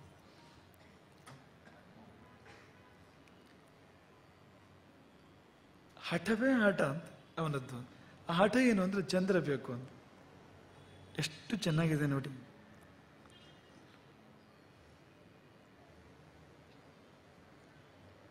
ಆ ಪದದಲ್ಲಿ ಹೇಗಿದೆ ಅಂದರೆ, ಚಂದ್ರ ಬೇಕೆಂದು ತಾ ಹಠ ಮಾಡಿದ ಅಂತಿದೆ ಅದರಲ್ಲಿ. ಬಲ್ಲವರು ಅದನ್ನು ಹೇಗೂ ಹೇಳ್ತಾರೆ, ರಾಮಚಂದ್ರ ಬೇಕೆಂದೇ ತಾ ಹಠ ಮಾಡಿದ ಅಂತ. ಬೇಕು ಬೇಕೆಂದೇ ತಾ ಹಠ ಮಾಡಿದ. ಬೇಕು ಅಂತ ಹಠ ಮಾಡ್ತಾನೆ ಅಂದರೆ ಅದೊಂದು ಪಾಠ. ಧರಣಿಯ ಎಲ್ಲ ಶಿಶುಗಳಿಗೆ ಒಂದು ಪಾಠ ಅವನ ಆಟ ಅಂದರೆ. ಪಾಠ ಏನು ಅಂದರೆ, ಮುಗಿಲ ಕಡೆಗೆ ನೋಡಿ, ಹೆಜ್ಜೆ ಭೂಮಿಯಲ್ಲಿರಲಿ, ಆದರೆ ದೃಷ್ಟಿ ಆಗಸದಲ್ಲಿರಲಿ. ಮುಗಿಲ ಕಡೆಗೊಮ್ಮೆ ದಿಟ್ಟಿಸಿ ನೋಡಿದ, ಮುಗಿಲ ಕಡೆಗೆ ದೃಷ್ಟಿ ಹಾಯಿಸಿ ಅಂತ. ಯಾಕೆಂದ್ರೆ ನೀರದ ನೀಲ ಅಲ್ಲಿದ್ದಾನೆ, ಅಷ್ಟು ದೂರ ಇದ್ದಾನೆ. ಊರ್ಧ್ವ ದೃಷ್ಟಿ ಅದು ಬೇಕು. ನಮಗೀಗಲೂ ಕೂಡ ಒಂದು ಗುರು ಶಿಷ್ಯರ ಮಧ್ಯೆ ನಡೆದ ಘಟನೆ ನೆನಪಾಗ್ತದೆ. ಆ ಘಟನೆ ಹೇಗಿದೆ ಅಂದರೆ, ಶಿಷ್ಯನೊಬ್ಬ ಗುರುವಿಗೆ ಬಂದು ಶರಣಾಗ್ತಾನೆ. ನೈಜ ಘಟನೆ ಇದು. ಒಬ್ಬ ಮಹಾಗುರುವಿನ ಜೀವನದ ಘಟನೆ, ಚಿಕ್ಕ ಘಟನೆ ಇದು. ಒಬ್ಬ ಶಿಷ್ಯ ಬಂದು ಗುರುವಿಗೆ ಅದೇ ಮೊದಲಾಗಿ ಶರಣಾಗ್ತಾನೆ. ಮುಕ್ತಿ ಕೊಡಿ ಅಂತ ಕೇಳ್ತಾನೆ. ಆಗ ಗುರು ಶಿಷ್ಯನಿಗೆ ಹೇಳ್ತಾನೆ, ನಾನು ಹೇಳ್ದಾಗ ಕೇಳ್ತೀಯಾ ಅಂತ. ಕೇಳ್ತೇನೆ ಅಂತ. ಏನು ಹೇಳಿದ್ರು ಕೇಳ್ತೀಯಾ? ಏನು ಹೇಳಿದ್ರು ಕೇಳ್ತೇನೆ. ಇನ್ನೊಂದ್ಸರಿ ಯೋಚನೆ ಮಾಡು, ನಾನು ಹೇಳ್ದೆಲ್ಲ ಕೇಳ್ತೀಯಾ? ಖಂಡಿತ ಕೇಳ್ತೇನೆ. ಹಾಗಾದರೆ ಒಂದು ಕೆಲಸ ಮಾಡು, ಒಂದು ಕಾಲೆತ್ತು ಅಥವಾ ಒಂದು ಕಾಲು ಎತ್ತಿದನಂತೆ, ಇನ್ನೊಂದು ಕಾಲು ಎತ್ತು. ಬರೋದಿಲ್ಲ. ಮತ್ತೆ ನಾನು ಹೇಳಿದ್ದೆಲ್ಲ ಕೇಳ್ತೇನೆ ಅಂತ ಹೇಳಿದೆಲ್ಲಪ್ಪ. ಒಂದು ಕೆಲಸ ಮಾಡಿದೆ, ನಾನು ಹೇಳಿದ್ದನ್ನ, ಒಂದು ಕಾಲು ಎತ್ತಿದೆ, ಇನ್ನೊಂದು ಕಾಲು ಎತ್ತು, ಯಾಕೆ ಎತ್ತಾ ಇಲ್ಲ? ಆಗೋಲ್ಲ. ಆಗದೆ ಇರೋದನ್ನು ಗುರು ಹೇಳ್ತಾನ. ಶಿಷ್ಯ ಸುಮ್ಮನೆ ನಿಂತನಂತೆ ಬೆಪ್ಪಾಗಿ. ನೋಡು, ಮೇಲ್ ನೋಡು ಒಂದ್ಸರ್ತಿ ಅಂತಂದನಂತೆ ಗುರುವಾಗ. ಆ ಶಿಷ್ಯ ಮೇಲ್ ನೋಡ್ತಾನೆ. ಮೇಲಿಂದ ಒಂದು ಹಗ್ಗ ಹಿಡಿದು ಬಂದಿತ್ತು ಕೆಳಗಡೆಗೆ. ಗುರು ಸುಮ್ಮನೆ ಹೇಳೋದಿಲ್ಲಪ್ಪ, ಹಗ್ಗ ಹಿಡ್ಕೊ. ಹಗ್ಗ ಹಿಡ್ಕೊಂಡ ಶಿಷ್ಯ. ಈಗ ಎರಡೂ ಕಾಲ ಮೇಲೆತ್ತು ಬಂತು, ಎರಡೂ ಕಾಲನ್ನು ಮೇಲೆತ್ತಿದ. ಆಮೇಲೆ ಗುರು ಹೇಳಿದಂತೆ, ಇಷ್ಟೇ ಕೆಲಸಪ್ಪ, ಊರ್ಧ್ವದಲ್ಲಿರೋದನ್ನು, ಮೇಲೆ ದಿವಿಯಲ್ಲಿರೋದನ್ನು ಭದ್ರವಾಗಿ ಆಶ್ರಯಿಸು, ಭದ್ರವಾಗಿ ಹಿಡ್ಕೋ, ಆಮೇಲೆ ಭೌತಿಕ ಪ್ರಪಂಚವನ್ನು ಬಿಟ್ಟು ಬಿಡು. ಆಯಿತು. ಅದೇ ಮುಕ್ತಿ ಅಂದರೆ ಒಂದೊಬ್ಬ ಗುರು ಮಾಡೋದು ಕೂಡ ಅಷ್ಟೇ. ಹಾಗೆ ಮೇಲಿನದನ್ನು, ಉತ್ತುಂಗವಾದ್ದನ್ನು, ಉತ್ಕೃಷ್ಟವಾದ್ದನ್ನು ಆಶ್ರಯಿಸಿ ಅದನ್ನು ಭದ್ರವಾಗಿ ಹಿಡ್ಕೊಂಡು ಆಮೇಲೆ ಭೂಮಿಯನ್ನು ಬಿಡು. ಅದರೊಳಗೆ ಭೂಮಿಯನ್ನು ಬಿಡೋಕ್ಕಾಗೋದೇ ಇಲ್ಲ. ನೀ ಬಿಟ್ಟಿ ಅಂದ್ರೆ ಅದನ್ನೇನೇನು ಬಿಡೋದಿಲ್ಲ. ನೋಡಿ, ಆ ಹಗ್ಗ ಹಿಡ್ಕೊಳ್ಳೋವರೆಗೆ ಆತನಿಗೆ ಎರಡೂ ಕಾಲಿನ ಮೇಲೆ ಎತ್ತೋಕ್ಕಾಗಲೇ ಇಲ್ಲ. ಹೆಚ್ಚು ಅಂದರೆ ಒಂದು ಕಾಲ ಮೇಲೆ ಎತ್ತಬಹುದು. ಹಾಗೆ ನಿನಗೆ ಅಂಥ ಒಂದು ಗುರುವಿನ ಭದ್ರ ಆಶ್ರಯ ಸಿಗದೇ ಇದ್ದರೆ ಹೆಚ್ಚು ಅಂದರೆ ನೀನು ಭೂಮಿಯಿಂದ ಒಂದು ಕಾಲ ಮೇಲೆ ಎತ್ತಬಹುದು, ಆದರೆ ಎರಡೂ ಕಾಲ ಮೇಲೆ ಎತ್ತೋಕ್ಕಾಗೋದಿಲ್ಲ. ಹಾಗಾಗಿ ಅದನ್ನು ಗಟ್ಟಿಯಾಗಿ ಹಿಡ್ಕೊಳ್ಬೇಕು ಅಂತ. ಈ ರಾಮನ ಆಟದಲ್ಲಿ ಕೂಡ ಹಾಗೇ ಇದೆ. ಮುಗಿಲ ಕಡೆಗೆ ನೋಡಿದ್ದು ಚಂದ್ರನನ್ನ, ಅದು ಬೇಕು ಅಂತ ಹಠ ಮಾಡ್ತಾನೆ. ಚಂದ್ರ ಬೇಕೆಂದು ತಾ ಹಠ ಮಾಡಿದ ಅಂದ್ರೆ ಏನರ್ಥ? ರಾಮ ತಂಪು ಬೇಕು ಅಂತ ಹಠ ಮಾಡಿದ, ರಾಮ ಆಹ್ಲಾದ ಬೇಕು ಅಂತ ಹಠ ಮಾಡಿದ, ರಾಮ ಪ್ರಕಾಶ ಬೇಕು ಅಂತ ಹಠ ಮಾಡಿದ. ಅದು ಪೂರ್ಣ ಪ್ರಕಾಶ, ಅದೊಂದು ಗೋಲ, ಅದು ತುಂಡು ಬೆಳಕಲ್ಲ, ಖಂಡವಾದ ಸುಖ ಅಲ್ಲ, ಅಖಂಡವಾದ್ದು, ಪೂರ್ಣವಾದ್ದು, ಪರಿಪೂರ್ಣವಾದ್ದು. ರಾಮ ಹೇಳಿದ್ದೇನು ನಮಗೆ? ಊರ್ಧ್ವಕ್ಕೆ ನೋಡಿ, ಬೆಳಕನ್ನು ಬಯಸಿ, ಬೆಳಕನ್ನು ಬರಮಾಡಿಕೊಳ್ಳಿ ನಿಮ್ಮ ಕಡೆಗೆ, ಅದನ್ನು ಆಶ್ರಯಿಸಿ ಭದ್ರವಾಗಿ. ಆ ಬೆಳಕು ತಂಪು, ಆ ಬೆಳಕು ಅದು ಬೆಳಕು ಹೌದು, ತಂಪು ಹೌದು, ಎರಡೂ ಒಟ್ಟಿಗೆ ಹೋದದು. ಎಂಥ ಸಂದೇಶ ಇದೆ ನೋಡಿ ಇದರಲ್ಲಿ. ಇದು ರಾಮ. ಆ ರಾಮನ ಪರಮ ಸೇವಕ ಹನುಮ, ಅವನು ಮಾಡಿದ್ದೇನು? ಹುಟ್ಟಿದ ಕೂಡಲೇ ಮಾಡಿದ್ದೇನು? ಸೂರ್ಯ ಬೇಕೆಂದು ತಾ ಹಠ ಮಾಡಿದ ಅಂತ. ಅದು ಹನುಮ ತಾನು ಉದಯಿಸಿದ ಕೂಡಲೇ ಉದಯ ಸೂರ್ಯನನ್ನು ನೋಡಿದ, ಮುಗಿಲ ಕಡೆಗೆ ದೃಷ್ಟಿ. ರಾಮನ ಹಾಗೆ ಅವನು ಕೂಡ, ಹನುಮನು ಕೂಡ ಮುಗಿಲ ಕಡೆಗೆ ದೃಷ್ಟಿ. ಅಲ್ಲಿ ಆಗತಾನೆ ಸೂರ್ಯೋದಯ ಆಗ್ತಾ ಇತ್ತು. ಅದು ಬೇಕು. ಸುಮ್ಮನೆ ಬಯಸಿದ್ದು ಮಾತ್ರ ಅಲ್ಲ, ಹಾರಿದ್ದೆ ತ್ರಿವಿಕ್ರಮನೆಗೆ ತಾನು ಆಗಸಕ್ಕೆ, ಸೂರ್ಯನ ಕಡೆಗೆ. ನಡುವೆ ಯಾರು ಬಂದರೂ ಅವನು ಬಿಡಲಿಲ್ಲ. ರಾಹು ಬಂದರೆ ರಾಹುವನ್ನೇ ಬಡಿಸ್ತಾನೆ, ಇಂದ್ರ ಬಂದರೆ ಇಂದ್ರನನ್ನು ಲೆಕ್ಕಿಸೋದಿಲ್ಲ, ಐರಾವತವನ್ನು ಗಣನೆ ತಗೊಳ್ಳೋದಿಲ್ಲ. ನನಗೆ ಸೂರ್ಯ ಬೇಕು.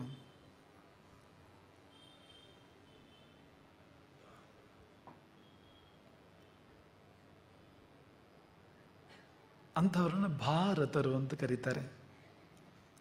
ಭಾ ಅಂದರೆ ಬೆಳಕು, ಭಾರತ ಅಂದರೆ ಬೆಳಕಿನಲ್ಲಿ ರಥ, ಬೆಳಕಿನಲ್ಲಿ ನಿರತ, ಬೆಳಕನ್ನು ಬಯಸುವವನು, ಬೆಳಕು ಬೇಕೆನ್ನುವವನು. ಕತ್ತಲೆ ಜೀವಿ ಅಲ್ಲ. ಈ ರಾಕ್ಷಸರು ಪಾತಾಳದಲ್ಲಿರ್ತಾರೆ. ಪಾತಾಳ ಅಂದರೆ ಕತ್ತಲು. ಕೆಲವು ಮೃಗಗಳು ಅವು ಕತ್ತಲಲ್ಲೇ ಹೋಗಿ ವಾಸ ಮಾಡ್ತಾರೆ. ಕೆಲವು ಕೀಟಗಳು ಅವುಗಳ ಕತ್ತಲೇನೇ ಬೇಕು. ನಾವು ಅದೆಲ್ಲ ಅಲ್ಲ ತಾನೆ. ನಾವು ಬೆಳಕನ್ನು ಬಯಸಬೇಕು. ಹಾಗಾಗಿ ಮಠದ ಧ್ಯೇಯವಾಕ್ಯ ಉತ್ತಿಷ್ಠತ, ಏಳಿ, ಮಾ ಸ್ವಪ್ತ, ನಿದ್ರಿಸಬೇಡಿ, ಅಗ್ನಿಮಿಚ್ಛಧ್ವಂ, ಅಗ್ನಿಯನ್ನು ಬಯಸಿ, ಅದು ನಿಮ್ಮೊಳಗೆ ಇದೆ. ಆ ಅಗ್ನಿ ಜ್ಞಾನಾಗ್ನಿ, ಅಗ್ನಿಮಿಚ್ಛಧ್ವಂ, ಅಗ್ನಿಯನ್ನು ಬಯಸಿ. ಯಾಕೆಂದರೆ ಭಾರತಾಹ, ನೀವು ಭಾರತರು. ರತಿ ಅಂದರೆ ಆನಂದ, ರಥ ಅಂದರೆ ಆನಂದವನ್ನು ಪಡುವವನು, ಆನಂದವನ್ನು ಪಡೆಯುವವನು. ಬೆಳಕಿನಲ್ಲಿ ಆನಂದವನ್ನು ಪಡೆಯುವವನು, ಕತ್ತಲಿನಲ್ಲ. ಬೆಳಕಿನಲ್ಲಿ ಸುಖವನ್ನು ಪಡೆಯುವವನು, ಅಂತರಂಗದ ಬೆಳಕಿನಲ್ಲಿ, ಆತ್ಮರೂಪದ ಬೆಳಕಿನಲ್ಲಿ.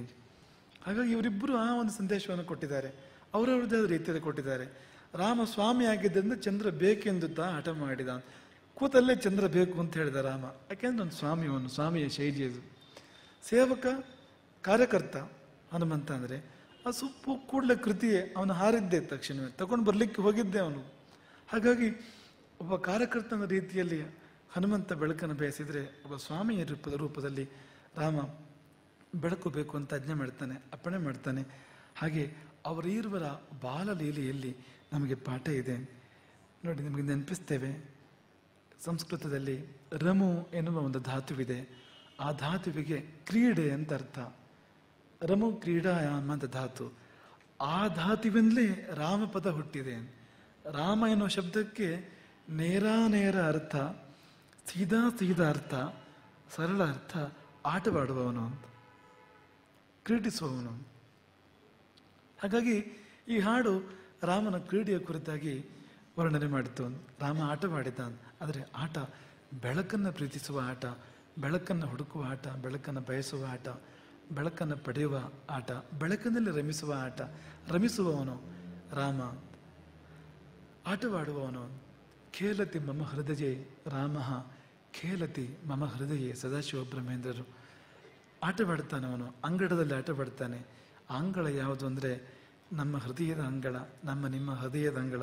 ಅಲ್ಲಿ ರಾಮ ಆಟವಾಡ್ತಾನೆ. ರಾಮ ಆಟವಾಡಬೇಕು ಅಲ್ಲಿ, ರಾವಣ ಅಲ್ಲ. ರಾವಣನ ರುದ್ರನರ್ತನ, ಕರಾಳ ನರ್ತನ ಅಲ್ಲ, ರಾಮನ ಲಾಸ್ಯ ಆಗಬೇಕು ನಮ್ಮ ಹೃದಯದಲ್ಲಿ ಅಂತ. ಹಾಗಾಗಿ ಖೇಲತಿ ಮಮ ಹೃದಯ. ರಾಮ ಆಟವಾಡಿದ ಅನ್ನೋಕ್ಕಿಂತ ರಾಮ ಆಡಿದ್ದೇ ಆಟ ಅಂತ. ಅಲ್ಲಿಂದ ಮುಂದೆ ಕೌಸಲ್ಯ ಹೊಟ್ಟೆಯಿಂದ ಹೊರಗೆ ಬಂದನೋ ಇಲ್ವೋ, ಆಡಿದ್ದೇ ಆಟ ಅಂದ್ರೆ ಏನು ಅಂದರೆ ಅವನು ಇಷ್ಟ ಬಂದಂತೆ ಮಾಡ್ಬೋದು ಅಂತ. ಅದಕ್ಕೆ ಆ ಪದವನ್ನು ಬಳಸ್ತಾರೆ ಕನ್ನಡದಲ್ಲಿ.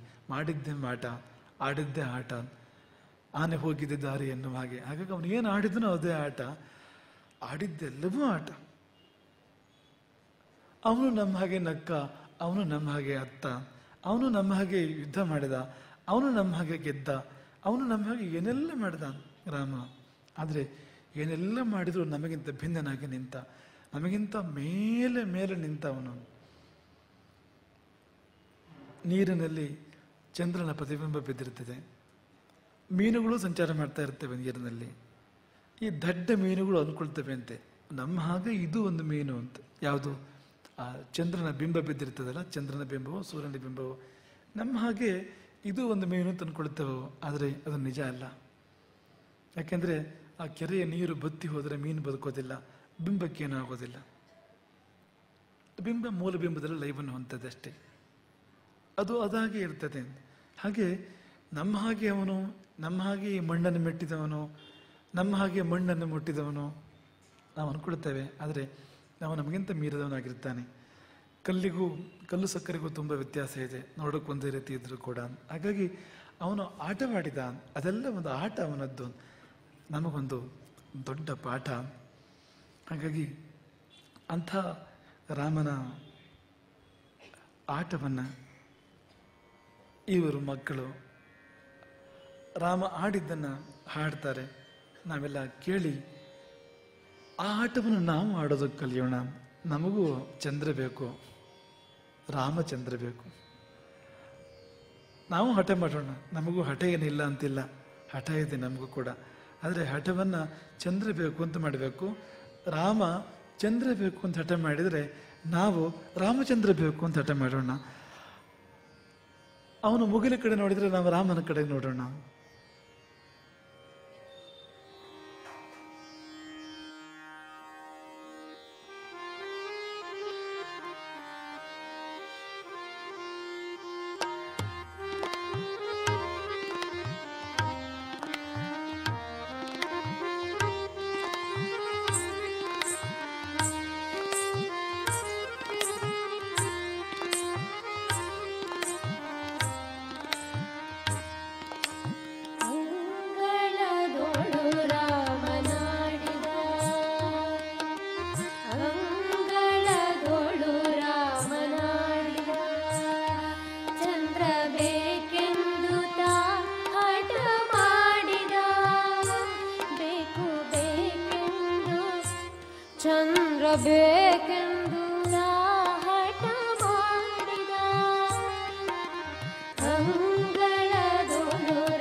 ಕಂದಾಳುವ ದನಿ ಕೇಳಿ ರಾಜನು ಮಂತ್ರಿ ಸಹಿತಾಗಿ ಧಾವಿಸಿ ಬಂದನು.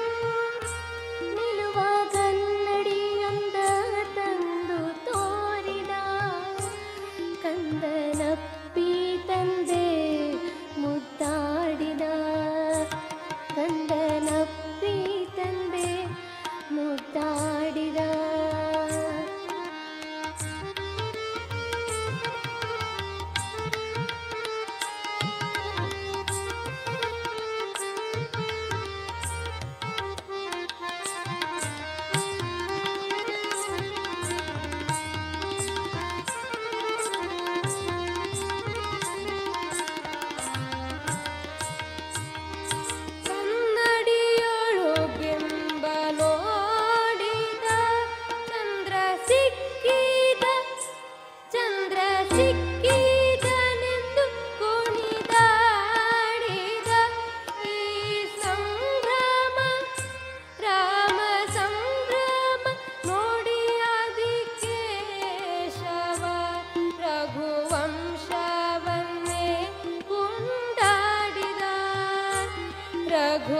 ರಘುವಂಶವನ್ನೇ ಕೊಂಡಾಡಿದ, ಅಂಗಳದೊಳು ರಾಮನಾಡಿದ, ಅಂಗಳದೊಳು ರಾಮನಾಡಿದ. ಚಂದ್ರ ಬೇಕೆಂದು ತಾ ಹಠ ಮಾಡಿದ,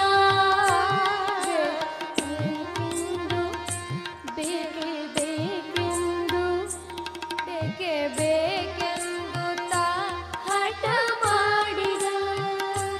ರಾಮ ಬೇಕೆಂದೇ ಹಠ ಮಾಡಿದ, ಅಂಗಳದೊಳು ರಾಮನಾಡಿದ, ಅಂಗಳದೊಳು ರಾಮನಾಡಿದ, ಅಂಗಳದೊಳು ರಾಮನಾಡಿದ.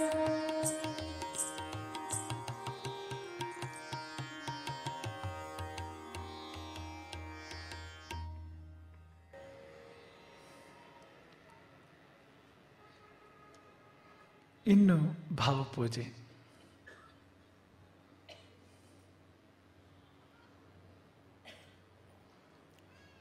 ದೇವರನ್ನ ಪೀಠದಲ್ಲೇ ಕುಳ್ಳಿರಿಸುವ ಮೊದಲು ನಾವು ಸರಿಯಾಗಿ ಕೂತ್ಕೋಬೇಕು.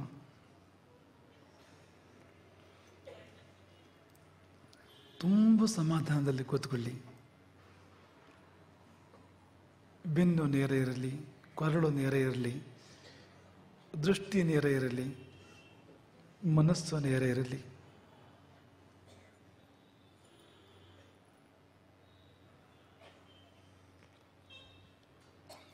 ಎಡ ಅಂಗೈ ಮೇಲೆ ಬಲ ಅಂಗೈಯನ್ನಿಟ್ಟುಕೊಂಡು, ಎಡ ಅಂಗೈ ಮೇಲೆ ಬಲ ಅಂಗೈ, ಎರಡೂ ಹಸ್ತಗಳು ನಿಮ್ಮ ಮಡಿಲಿನಲ್ಲಿ.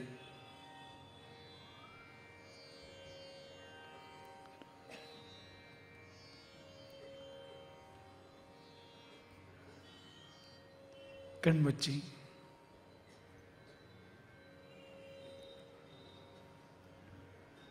ತುಂಬ ಸಮಾಧಾನವಾಗಿರಿ. ಯಾವ ಸುಖವನ್ನು ನೆನಪು ಮಾಡಿಕೊಳ್ಬೇಡಿ. ನೀವು ಅನುಭವಿಸಿದ ಬೇರೆ ಯಾವ ಸುಖವನ್ನು ನೆನಪು ಮಾಡಿಕೊಳ್ಬೇಡಿ. ಯಾಕೆಂದರೆ ಈ ಸುಖಕ್ಕೆ ಅದು ಯಾವುದು ಸಮ ಅಲ್ಲ. ನಿಮ್ಮ ಯಾವ ಸಂಕಟವನ್ನು ನೆನಪು ಮಾಡಿಕೊಳ್ಬೇಡಿ. ಸ್ವಲ್ಪ ಹೊತ್ತು ನೆನಪು ಮಾಡಿಕೊಳ್ಳದೆ ಇದ್ರೆ ಮತ್ತೆ ನಿಮ್ಮ ಬಳಿ ಅದು ಬರದೇ ಇರಬಹುದು, ನಿಮ್ಮನ್ನು ಬಿಟ್ಟು ಹೋಗಬಹುದು ಅದು. ಹಾಗಾಗಿ ನಿಮ್ಮ ಬದುಕಿನ ಯಾವುದೇ ಸಂಗತಿಗಳನ್ನು, ಯಾವುದೇ ಸುಖ ಸಂಕಟಗಳನ್ನು ನೆನಪಿಸಿಕೊಳ್ಳದೆ ಕ್ಷಣ ಇಲ್ಲಿಯೇ ಇರಿ. ಎಲ್ಲಿ ಅಂದರೆ ರಾಮಚರಣದಲ್ಲಿ, ರಾಮ ಸನ್ನಿಧಿಯಲ್ಲಿ. ನೀವು ಕರೆದಿದ್ದೀರಿ, ರಾಮ ಬಂದಿದ್ದಾನೆ. ಈಗ ನಿಮಗೊಂದೇ ಕೆಲಸ, ಅದು ರಾಮನನ್ನು ನೋಡುವುದು, ರಾಮನನ್ನು ಪೂಜಿಸುವುದು. ಆ ದಿವ್ಯ ಕ್ಷಣ ಬಂದಾಗ ನೀವು ಅದನ್ನು ಬಿಟ್ಟು ಬೇರೆಲ್ಲೋ ಹೋದರೆ ಅದಕ್ಕಿಂತ ಮೂರ್ಖತನ ಬೇರೆ ಇಲ್ಲ. ಹಾಗಾಗಿ ಎಲ್ಲ ಮರೆತು ಎಲ್ಲವನ್ನು ಬಿಟ್ಟು ಮನಸ್ಸನ್ನು ರಾಮನೆಂಬ ಸುಖದಲ್ಲಿ, ರಾಮ ಶಿಶುವಿನಲ್ಲಿ, ರಾಮನೆಂಬ ದಿವ್ಯತೆಯಲ್ಲಿ ನಿಲ್ಲಿಸಿ ಕೌಸಲ್ಯನ್ನು ಅನುಸರಿಸಿ ನೋಡಿ. ಆ ತಾಯಿ ಕೌಸಲ್ಯೆ ಶಿಶು ರಾಮನ ನೆನಪನ್ನು ಹೇಗೆ ಮಾಡ್ಕೋತಾ ಇದ್ದಿರಬಹುದು.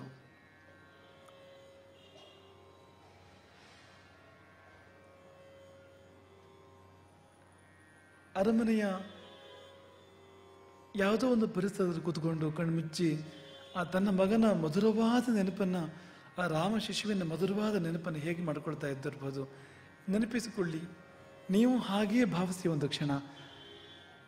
ಅದೇ ಧ್ಯಾನಂ ಸಮರ್ಪಯಾಮಿ, ಧ್ಯಾಯಾಮಿ, ಧ್ಯಾನಂ ಸಮರ್ಪಯಾಮಿ. ಕ್ಷಣ ರಾಮನ ನೆನಪು, ಆ ರಾಮ ಶಿಶು, ಆ ದಿವ್ಯ ಶಿಶು ಕಣ್ಮುಂದೆ.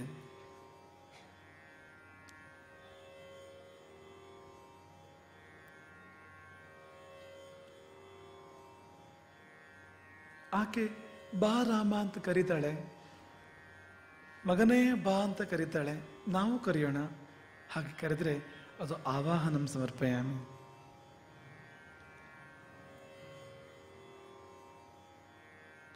ಆಕೆ ತನ್ನ ಮಡಿದಲ್ಲಿ ರಾಮನನ್ನು ಕೂರಿಸಿಕೊಳ್ತಾಳೆ. ನಾವು ನಮ್ಮ ಹೃದಯದಲ್ಲಿ ರಾಮನನ್ನು ಕೂರಿಸಿಕೊಳ್ಳೋಣ. ಅದು ಆಸನಂ ಸಮರ್ಪಯಾಮಿ.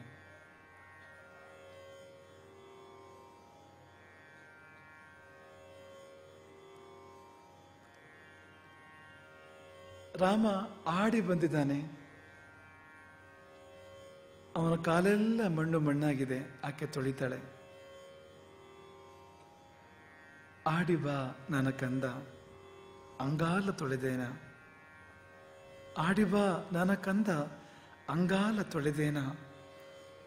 ತೆಂಗಿನಕಾಯ ತಿಳನೀರ, ತೆಂಗಿನಕಾಯ ಎಳನೀರ ತೆಕ್ಕೊಂಡು ಬಂಗಾರದ ಮೋರೆ ತೊಳೆದೇನ, ಬಂಗಾರದ ಪಾದ ತೊಳೆದೇನ. ಆಡಿ ಬಂದ ರಾಮ ಶಿಶುವಿನ ಪಾದ ತೊಳಿತಾಳೆ ತಾಯಿ. ನಾವು ತೊಳೆಯೋಣ. ಯಾಕೆಂದ್ರೆ ರಾಮನ ಪಾದ ಸ್ಪರ್ಶದಿಂದ ಪವಿತ್ರವಾದ ಮಣ್ಣು, ರಾಮನ ಪಾದ ಜಲದೊಟ್ಟಿಗೆ ನಮ್ಮ ತಲೆ ಮೇಲೆ ಬಿದ್ದರೆ ಜೀವನ ಪಾವನ, ಅಮೃತ ಸಿಂಚನ. ಆ ನೆನಪಲ್ಲಿ ನಾವು ರಾಮನ ಪಾದ ತೊಳೆಯೋಣ. ಅದೇ ಪಾದ್ಯಂ ಸಮರ್ಪಯಾಮಿ. ಆಕೆ ರಾಮನ ಕೈ ತೊಳಿತಾಳೆ, ನಾವು ಕೈ ತೊಳೆಯೋಣ. ಅದು ಅರ್ಘ್ಯಂ ಸಮರ್ಪಯಾಮಿ. ರಾಮನಿಗೆ ಆಕೆ ಸ್ನಾನ ಮಾಡಿಸ್ತಾಳೆ. ಸ್ವಯಂ ಶುದ್ಧ ಅವನು. ಆದರೆ ತಾಯ್ತನಕ್ಕೊಂದು ಸಾರ್ಥಕತೆ. ಹಾಗಾಗಿ ಆಕೆ ರಾಮನಿಗೆ ಸ್ನಾನ ಮಾಡಿಸ್ತಾಳೆ. ತಾಯ್ತನಕ್ಕೆ ಮಾತ್ರ ಅಲ್ಲ, ನೀರೆಂಬ ತಾಯಿಗೂ ಸಾರ್ಥಕತೆ ಇದು. ಗಂಗೆ ಭೂಮಿಗೆ ಬರಲಿಕ್ಕೆ ಮೊದಲು ಒಪ್ಪಿರಲಿಲ್ವಂತೆ. ಎಲ್ಲ ಪಾಪಿಗಳು ನನ್ನಲ್ಲಿ ಸ್ನಾನ ಮಾಡ್ತಾರೆ ಅಂತ. ಕೊನೆಗೆ ಹಾಕಿ ಒಪ್ಪಿದ್ದು ಯಾಕೆಂದ್ರೆ ರಾಮನು ನನ್ನಲ್ಲಿ ಸ್ನಾನ ಮಾಡ್ತಾನೆ ಒಂದು ದಿನ ಎಂಬುದಕ್ಕಾಗಿ ಒಪ್ಪಿಕೊಂಡ್ಲಂತೆ. ಹಾಗೆ ಜಲಕ್ಕೂ ಸಾರ್ಥಕತೆ ಇದು. ಕೌಸಲ್ಯ ಹಾಗೆ ನಾವು ರಾಮನನ್ನ ಸ್ನಾನ ಮಾಡಿಸೋಣ. ಆ ಮುದ್ದು ಮುದ್ದಾದ ಪುಟ್ಟ ಶರೀರ, ಅದರೊಳಗೆ ಅದೆಷ್ಟು ನಿಹಿತವಾಗಿದೆಯೋ, ಅದೆಂಥ ತೇಜಸ್ಸಿದೆಯೋ, ಎಂಥ ಸಂಪತ್ತಿದೆಯೋ. ಅಕ್ಷಯವಾದ ಆಶೀರ್ವಾದದ ಸಂಪತ್ತು, ದಯೆ ಸಂಪತ್ತು. ಪುಟ್ಟ ರಾಮನ ಮೈ ತೊಳೆಯೋಣ. ಸ್ನಾನಂ ಸಮರ್ಪಯಾಮಿ. ಕೌಸಲ್ಯ ರಾಮನಿಗೆ ಬಟ್ಟೆ ಉಡಿಸ್ತಾಳೆ, ಪೀತಾಂಬರವನ್ನ ಉಡಿಸ್ತಾಳೆ.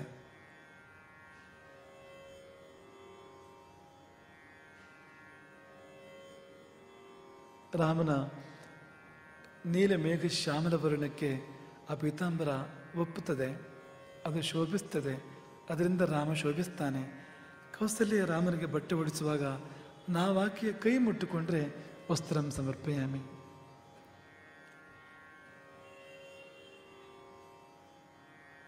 ಆಕೆ ರಾಮನ ಮೈಗೆ ಪರಿಮಳದ ಗಂಧವನ್ನು ಪೂಜಿಸ್ತಾಳೆ. ಹಣೆಗೆ ಅಕ್ಷತೆಯನ್ನು ಇಡ್ತಾಳೆ. ಮೈಗೆ ಆಭರಣಗಳನ್ನು ತೊಡಿಸ್ತಾಳೆ.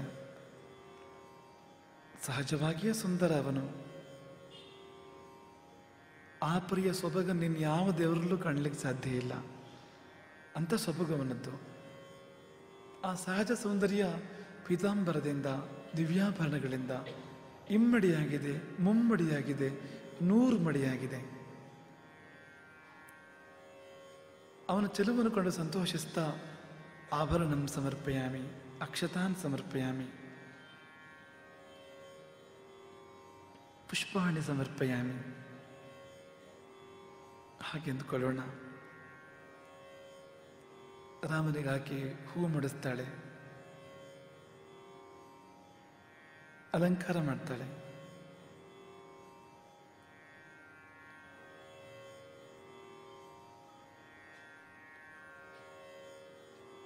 ಅವನ ಮನ ಅರಳಲಿ ಅಂತ ಪರಿಮಳದ ಧೂಪವನ್ನು ಹಚ್ಚಿದ್ದಾಳೆ.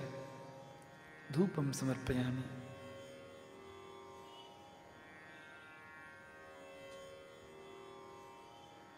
ಶಿಶುರಾಮನಿಗೆ ದೀಪವನ್ನು ತೋರಿಸ್ತಾಳೆ. ದೀಪಂ ಸಮರ್ಪಯಾಮಿ. ರುಚಿ ರುಚಿಯಾದ ಭಕ್ಷ್ಯ ಭೋಜ್ಯಗಳನ್ನು ಉಣಿಸ್ತಾಳೆ ರಾಮನಿಗೆ. ನೈವೇದ್ಯಂ ಸಮರ್ಪಯಾಮಿ. ಅನ್ನದ ರುಚಿ, ಅಮ್ಮನ ರುಚಿ ಎರಡು ಸೇರಿದೆ ಅಲ್ಲಿ.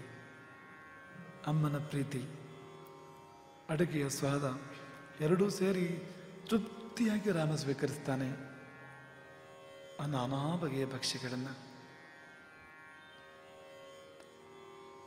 ಮಧುರಾಧಿಪತಿ ಅಖಿಲ ಮಧುರ ಅವನು. ಅವನ ನಯನ ಮಧುರ, ಶ್ರವಣ ಮಧುರ, ಅವನ ಮಾನಸ ಮಧುರ, ಸರ್ವವ ಮಧುರ. ಅಂಥವನು ಕೌಸಲ್ಯ ಇತ್ತ ಮಧುರ ನೈವೇದ್ಯವನ್ನು ಸ್ವೀಕರಿಸ್ತಾನೆ. ನಾವು ಕೈ ಮುಗಿಯೋಣ. ನಮ್ಮ ಬಾಳನ್ನು ಆತ ಮಧುರ ಮಾಡಲಿ, ನಮ್ಮ ಮನವನ್ನು ಆತ ಮಧುರ ಮಾಡಲಿ.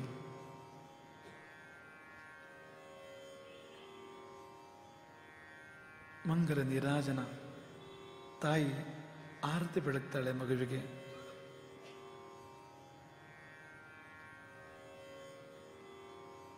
ಮಂಗಲ ನೀರಾಜನವನ್ನು ಮಾಡ್ತಾಳೆ ಮಗುವಿಗೆ. ಬೆಳಕಿಗೆ ಬೆಳಕಿನ ಆರತಿ. ಅದು ಬೆಳಕು, ಇದು ಬೆಳಕು.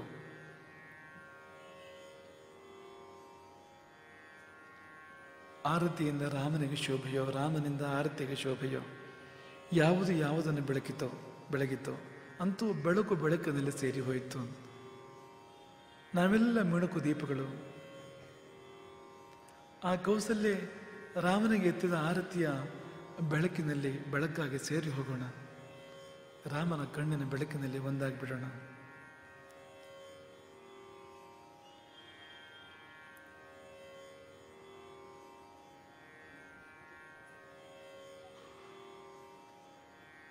ಕೌಸಲ್ಯ ಮಡಿದಲ್ಲಿ ರಾಮ, ರಾಮನ ಕಣ್ಣಲ್ಲಿ ಕೌಸಲ್ಯ. ಆ ತಾಯಿ ಮಗುವನ್ನ ನಾವು ಪ್ರದಕ್ಷಿಣೆ ಮಾಡೋಣ, ಸುತ್ತು ಬರೋಣ.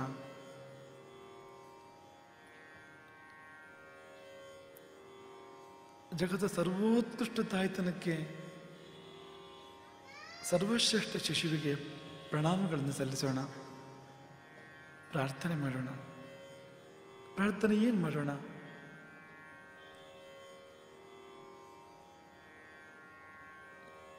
ಹೇಗೆ ಶಿಶುವನ್ನು ತಾಯಿ ಮಮತೆಯಿಂದ ಕಾಯ್ತಾಳೋ ಹಾಗೆ ನೀನು ನಮ್ಮನ್ನು ಕಾಯಿ. ನಾವು ನಿನ್ನ ಶಿಶುಗಳು, ರಾಮ ಶಿಶುಗಳು ನಾವೆಲ್ಲರೂ. ಹೇಗೆ ನಿನಗೆ ಕೌಸಲ್ಯ ಅಮ್ಮನೋ ಹಾಗೆ ನೀನೇ ನಮಗೆಲ್ಲರಿಗೂ ಕೂಡ ಅಮ್ಮನಾಗಿದ್ದೀಯೆ. ಮಗು ತಪ್ಪಿದ್ರೆ ಸಹಜ, ತೊದಲಿದ್ರೆ ಸಹಜ. ಕ್ಷಮಿಸಿಬಿಡು ನಮ್ಮೆಲ್ಲ ತಪ್ಪುಗಳನ್ನು. ಆದರೆ ಎಂದೂ ನಮ್ಮನ್ನು ಕೈ ಬಿಡಬೇಡ. ನಮ್ಮನ್ನು ಎತ್ತಿಕೋ, ಎದಕವಚ್ಚಕೋ. ನಿನ್ನ ಕಣ್ಬೆಳಕಿನ ಅಳತೆಯಲ್ಲಿ ನಮಗೊಂದಿಷ್ಟು ಜಾಗ ಕೊಡು. ನಿನ್ನ ಮಡಲಿಗೆ ಇರಿಸಿಕೋ ನಮ್ಮನ್ನು ಎನ್ನುವ ಹಾಗೆ, ತಾಯಿಯಾಗಿ ನಮ್ಮನ್ನು ಕಾಯಿ ಎನ್ನುವ ಹಾಗೆ ಆ ಕೌಸಲ್ಯ ತನೆಯಲ್ಲಿ, ಕೌಸಲ್ಯ ಶಿಶುವಲ್ಲಿ ಪ್ರಾರ್ಥನೆ ಮಾಡ್ಕೊಳ್ಳೋಣ.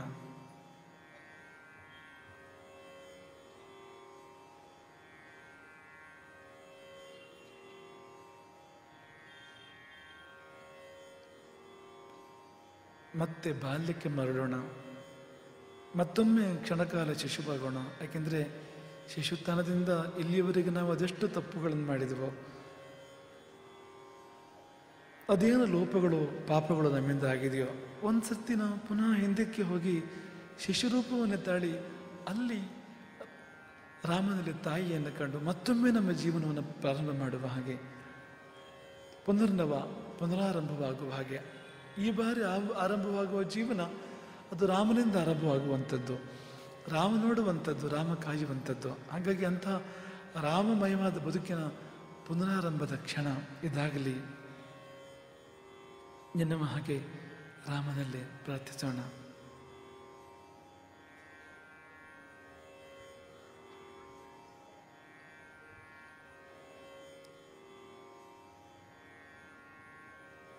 ದೇವರು ಆತನನ್ನು ನಾವು ರಾಮನಲ್ಲಿಯೂ ಕಾಣಬಹುದು, ಕೃಷ್ಣನಲ್ಲಿಯೂ ಕಾಣಬಹುದು, ನಿಮಗಿಷ್ಟವಾಗುವ ಯಾವ ದೇವರಲ್ಲಿಯೂ ಕಾಣಬಹುದು, ಕೊನೆಗೆ ನಿಮ್ಮ ಮಕ್ಕಳಲ್ಲಿಯೂ ಕಾಣಬಹುದು.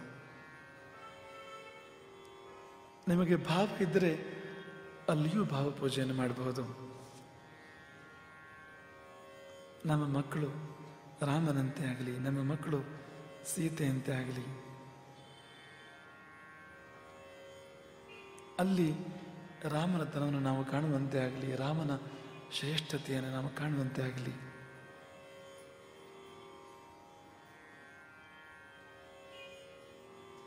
ಭಾವದ ಅಭಾವ ನಮ್ಮಲ್ಲಿ ಎಂದೂ ಇರದಿರಲಿ. ನಮ್ಮ ಭಾವದಲ್ಲಿ ರಾಮನ ಆವಿರ್ಭಾವ ಸದಾಕಾಲವೂ ಆಗಲಿ. ಈ ನಮ್ಮ ಬಡ ಪೂಜೆ ರಾಮನಿಗೆ ಎಂದೆಂದೂ ಸಲ್ಲಲಿ. ಅವನ ಕೃಪೆ ಅನವರತ ನಮ್ಮ ಕಡೆಗೆ ಹರಿಯಲಿ ಎನ್ನುವ ಪ್ರಾರ್ಥನೆಯಲ್ಲಿ ಒಂದಿಷ್ಟು ಹೊತ್ತು ನಿಶ್ಶಬ್ದವಾಗಿ ಮೌನವಾಗಿದ್ದು ಕೊನೆಗೆ ಆ ಭಾವಪೂಜೆಯ ಮಂಗಲಗಾನದಲ್ಲಿ ಇದನ್ನು ಪರ್ಯವಸಾನ ಮಾಡಬೇಕು.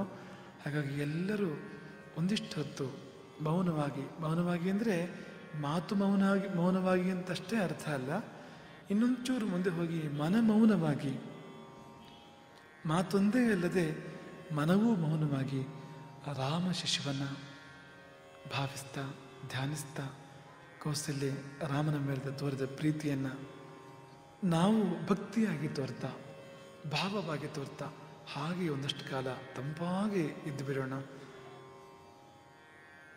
ಮುಗಿಲ ರಾಮಚಂದ್ರ, ದಿವ್ಯ ರಾಮಚಂದ್ರ ಭುವಿಗೆ ಇಳಿದು ಬರಲಿ. ನಮ್ಮ ಹೃದಯದ ಅಂಗಳಕ್ಕೆ ಇಳಿದು ಬರುವವರೆಗೆ ಆ ರಾಮಶೇಷ ನಮ್ಮ ಹೃದಯವನ್ನು ಅಲಂಕರಿಸುವವರೆಗೆ, ಅಥವಾ ನಾವೇ ಶಿಶುವಾಗಿ ರಾಮನ ಮಡಿಲನ್ನು ಅಲಂಕರಿಸುವವರೆಗೆ ಒಂದಿಷ್ಟು ಹೊತ್ತು, ಒಂದು ಕ್ಷಣ ಕಾಲ ಮೌನವಾಗಿ, ಕೆಲವು ಕ್ಷಣಗಳ ಕಾಲ ಮೌನವಾಗಿ ಶಾಂತವಾಗಿದ್ದುಕೊಂಡು ಮತ್ತೆ ಮಂಗಲಗಾನಕ್ಕೆ, ಆಮೇಲೆ ಬದುಕಿನ ಮಂಗಲಯಾನಕ್ಕೆ ಮುಂದುವರಿಯೋಣ.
ಭಕ್ತಿಯ ತೈಲದಲ್ಲಿ ಭಕ್ತಿಯ ತೈಲದಲ್ಲಿ ಭಾವದ ಬತ್ತಿಯನು ಭಾವದ ಬತ್ತಿಯನು ಹೃದಯದ ತಟ್ಟೆಯಲ್ಲಿ ಹೃದಯದ ತಟ್ಟೆಯಲ್ಲಿ ಹೊತ್ತಿಸಿಡುವೆ ನಾನು ಹೊತ್ತಿಸಿಡುವೆ ನಾನು ಭಕ್ತಿಯ ತೈಲದಲ್ಲಿ ಭಕ್ತಿಯ ತೈಲದಲ್ಲಿ ಭಾವದ ಬತ್ತಿಯನು ಭಾವದ ಬತ್ತಿಯನು ಹೃದಯದ ತಟ್ಟೆಯಲ್ಲಿ ಹೃದಯದ ತಟ್ಟೆಯಲ್ಲಿ ಹೊತ್ತಿಸಿಡುವೆ ನಾನು ಹೊತ್ತಿಸಿಡುವೆ ನಾನು ಕಣ್ಣ ಜಲವ ಸುರಿಸಿ ಕಣ್ಣ ಜಲವ ಸುರಿಸಿ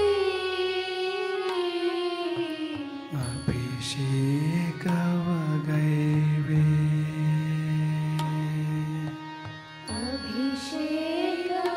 ಅಭಿಷೇಕವಗೈವೆ ಕಣ್ಣ ಜಲವ ಸುರಿಸಿ ಕಣ್ಣ ಜಲವ ಸುರಿಸಿ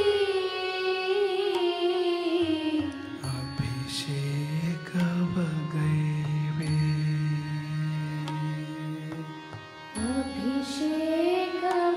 ಅಭಿಷೇಕವಗೈವೆ ನನ್ನ ತನವ ಉರಿಸಿ ನನ್ನ ತನವ ಉರಿಸಿ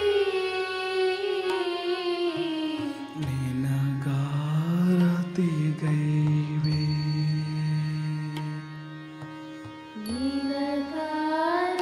ನಿನಗಾರತಿಗೈವೆ ನನ್ನ ತನವ ಉರಿಸಿ ನನ್ನ ತನವ ಉರಿಸಿ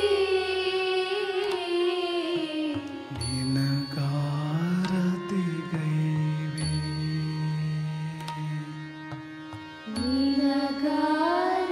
ನಿನಗಾರತಿಗೈವೆ ಅನಾದಿ ನಿಧನನೆ ಆತ್ಮನಿವೇದನೆ ಅನಾದಿ ನಿಧನನೆ ಆತ್ಮನಿವೇದನೆ ಅನಾದಿ ನಿಧನನೆ ಆತ್ಮನಿವೇದನೆ ಅನಾದಿ ನಿಧನನೆ ಆತ್ಮನಿವೇದನೆ ಅನಾದಿ ನಿಧನನೆ ಆತ್ಮನಿವೇದನೆ ಅನಾದಿ ನಿಧನನೆ ಆತ್ಮನಿವೇದನೆ ಅನಾದಿ ನಿಧನನೆ ಆತ್ಮನಿವೇದನೆ